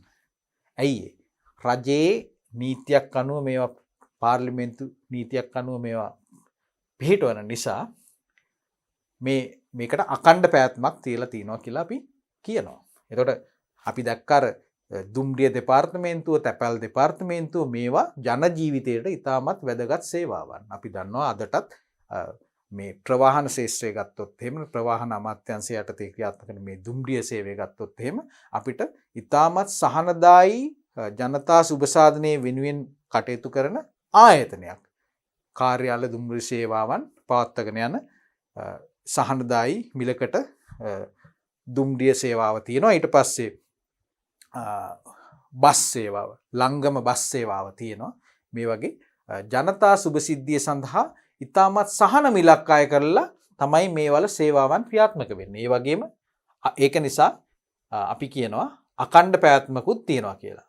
අරමුදල් රජය මගින් සැපීම. එතකොට මේ ව්‍යාපාර ක්‍රියාත්මක කරන්න අවශ්‍ය අරමුදල් සියල්ල අපිට ඒක ආරම්භ කරනකොට ලැබෙන්නේ රජය මගින්. මේ වගේ වාර්ෂික අයවැයක් කියලා එකක් තියෙනවා. රජයේ අයවැය මගින් නැවත වතාවක් මේවා සංවර්ධනය කරන්න, එහෙම නැත්නම් සහනාධාර දෙන්න මොන හරි අරමුදල් අවශ්‍ය හැම අවස්ථාවකම ඒක මේ රජයේ මගින් තමයි සපයන්නේ, වාර්ෂික අයවැය පාවිච්චි කරලා. මේවා තමයි අපිට ලක්ෂණ විදියට හඳුනා ගන්න පුළුවන්. එහෙමනම් ඊළඟට අපි බලමු මොනවද වාසි සහ අවාසි කියලා මේ රාජ්‍ය දෙපාර්තමේන්තු වල. එතකොට පළවෙනි එක තමයි මේ තියෙන්නේ. ජනතාවට අත්‍යවශ්‍ය වන සේවා සැපයීම බොහෝ විට දෙපාර්තමේන්තු වලින් සිදුවේ. දැන් අපි ගමනාගමනය ගත්තොත් එහෙම ඉස්සර ඒක 100%ක් රජයේ මගින් තමයි කරේ. පස්සේ ඒක රජයට විතරක් ඒක කරන්න බැරි හන්දා අපි පුද්ගලික අංශයටත් ඒකෙන් කොටසක් දීලා තිනවා. නමුත් අර ඒකාධිකාරියක් එන විදිහට අපි කටයුතු කරන්නේ නැහැ. පුද්ගලික අංශයේ ලාභ අපේක්ෂාවෙන් කටයුතු කරනකොට යම් යම් අකටයුතුකම් වෙනවා නම් රජයේ විසින් විශේෂ අවධානයක් යොමු කරලා මේ සමාජ සුබසාධන අරමුණු පෙරදරි කරගෙන මේ ජනතාවට අවශ්‍ය සේවා සැපීමට මේ දෙපාර්තමේන්තු වලින් කටයුතු කරනවා. එහෙමනම් රාජ්‍ය අංශය මගින් ඒ වගේ අවධානයක් යොමු නොවන සියලුම අංශ රජයේ පරිපාලනය යටතේ දෙපාර්තමේන්තු හරහා තමයි සිද්ධ කරන්නේ බොහෝ විට. ඒ වගේම මේවට විශාල ප්‍රාග්ධනයක් අවශ්‍ය වෙනවා. දෙවෙනි එක. එතකොට දැන් අපි ගත්තොත් එහෙම දුම්රිය මාර්ග පුද්ගලික අංශයෙන් ඉදිරිපත් වෙයිද උඩරට දුම්රිය මාර්ගයේ ඒ වගේ සංවර්ධනය කරන්න නැහැ. අධිවේගී මාර්ග. මේවා පුද්ගලික අංශයට කරන්න බැරි ව්‍යාපෘති. විශාල ප්‍රාග්ධනයක් අවශ්‍ය වෙනවා. එහෙමනම් ඒ වගේ ජනතා සුබසිද්ධිය සඳහා රටේ නිෂ්පාදන ශක්තිය වැඩි කරන්න, යටිතල පහසුකම් බිහි කරන්න, ඒ වගේ අවශ්‍ය විශාල ප්‍රාග්ධනයක් සහිතව අවශ්‍ය වෙන දේවල් වලට රාජ්‍ය අංශයේ මැදිහත් වීමෙන් මේ දෙපාර්තමේන්තු පිහිටවලා තමයි මේ කටයුතු සිද්ධ කරන්නේ. තුන්වෙනි එක තමයි තුන්වෙනි ලක්ෂණය තමයි තුන්වෙනි වාසිය තමයි රැකියා ජනනය. අපි දන්නවා රජයක වගකීමක් තමයි සේවා නියුක්තිය. එහෙමනම් මේ විශාල රැකියා ප්‍රමාණයක් බිහි කරන්න මේ දෙපාර්තමේන්තු සමත් වෙනවා. අපි දන්නවා ගුරුවරු ගත්තොත් එහෙම අධ්‍යාපන දෙපාර්තමේන්තුවේ රටේ අනාගතය ඒ සඳහා අවශ්‍ය මේ නැනනුවන පාදන ගුරුවරුන්ට ඒ වගේ රැකියාවල් ලබා දෙනවා මේ දෙපාර්තමේන්තු හරහා. අනෙකුත් දෙපාර්තමේන්තුවලත් එහෙමයි විශාල රැකියා ප්‍රමාණයක් ජනනය කරලා මිනිසුන්ගේ ජීවන මට්ටම උසස් කරගන්න මේ වලින් උපකාරී වෙනවා. ඊළඟ හතරවෙනි එක තමයි ජනතාවගේ සුබසිද්ධිය සඳහා ලාභ අපේක්ෂාවෙන් තොරව තමයි මේ සේවාවන් කරන්නේ. බොහෝ විට මේවට ආය කරන ගාස්තු ඉතාමත් සාධාරණ විදිහට තමයි ඒවා තීරණය කරන්නේ. එහෙනම් හතරවෙනි. අවාසි දෙකක් තියෙනවා. අර අපි ඉස්සෙල්ලා කතා කරා වගේම රාජ්‍ය සංස්ථාවල වගේම මේ රජයේ තියෙන විවිධ අනපනත් මූල්‍ය රෙගුලාසි ආයතන සංග්‍රහය වැනි දේවල් නිසා අපිට මේ චක්‍ර ලේඛන ඒ වගේ දේවල් වල මැදිහත් වීම නිසා අපිට පහසුවෙන් තීරණ ගන්න බෑ, ස්වාධීනව තීරණ ගන්න බෑ. හැම වෙලාවෙම මේ මගපීම් වලින් අනුව කටයුතු කරේ නැත්නම් එහෙම අපිට ප්‍රශ්න එනවා. ඒවා උල්ලංඝනය කරන විදිහට අපිට විගණන ප්‍රශ්න එන්න පුළුවන්. ඒවට අපිට වග වෙන්න පුළුවන් ඒ නිලධාරීන්ට. ඒක නිසා අපිට මේ ආයතන සංග්‍රහය, නීති රීති, චක්‍ර ලේඛන ඒ වලින් පිට කවදාවත් වැඩ කරන්න බෑ. ඒක බාධාවක්. ඊළඟ එක තමයි සේවයේ නියුතු අතිරික්ත සේවකයන් ප්‍රමාණය වැඩි නිසා ශ්‍රම පිරිවැය වැඩි වීම. සමාජ සුබසාධනය සඳහා කටයුතු කරනකොට ඒ වගේම අපි දන්නවා රජයේ පාලනයට දේශපාලනයේ මැදිහත් වෙන වෙලාවල් තියෙනවා. ඒක නිසා ඇතැම් අවස්ථාවල් වල ගන්න වැරදි තීරණ නිසා මේ ආයතන වල අනවශ්‍ය විදිහට සේවා නියුක්තිය වෙනවා නම් එහෙම ඵලදායීතාවය අඩු වෙනවා. ඒක නිසා ශ්‍රම පිරිවැය ඉතාමත් වැඩි වෙලා තමයි සමහර දෙපාර්තමේන්තු ඉතාමත් අලාභ ලබන තත්ත්වෙන් අරන් යන්නේ. ඒක අවාසියක්. ඊට පස්සේ ඒකෙන් කරන සේවය හරියට කරන්න බෑ. විවිධ අවාසි සහගත තත්ත්වයන් නැති වෙනවා. ඒක නිසා අවාසි වර්ග දෙකක්. එහෙමනම් වාසි 4යි අවාසි 2යි. එහෙමනම් දුවා දරුවනි අපි දැන් මේ ව්‍යාපාර සංවිධාන වල අපේ 4 වෙනි පාඩම අපි අවසානයේට තමයි දැන් මේ අපි ඇවිල්ලා ඉන්නේ. අපි දැන් කතා කරලා ඉවර කරා අද දිනේ මේ එකක් තමයි පෞද්ගලික අංශයේ ලාභ අපේක්ෂාවෙන් තොරව ක්‍රියාත්මක වන සම්පකාර සමිති සහ වෙනස් සමිති සංවිධාන පිළිබඳව අපි දීර්ඝ වශයෙන් සාකච්ඡා කරා. ඊළඟට අපි සාකච්ඡාව ආරම්භ කරා රාජ්‍ය අංශයේ හම්බෙන ව්‍යාපාර සංවිධාන දෙකක් ගැන. ලාභ අපේක්ෂාවෙන් තොරව සමාජ සුබ සාධනය පෙරදරි කරගෙන කටයුතු කරන රාජ්‍ය සංවිධාන දෙකක් ගැන. මොනවද ඒ? රාජ්‍ය සංස්ථා සහ රජයේ දෙපාර්තමේන්තු. එහෙමනම් අපි දැන් මේ නිමා කරන්නේ ව්‍යාපාර සංවිධාන පිළිබඳව වෙන වෙනම කතා කරන සාකච්ඡාව අදින් අවසන් වෙනවා.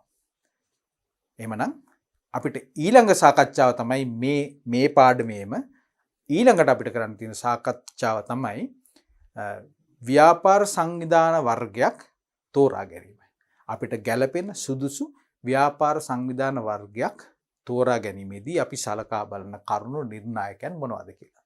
එහෙමනම් මම ඕගලන්ට ආරාධනා කරනවා මාත් එක්ක දිගටම සම්බන්ධ වෙන්න කියලා. එහෙමනම් අපි ඉක්මනටම හමු වෙමු ඊළඟ පාඩම සාකච්ඡා කරන්න.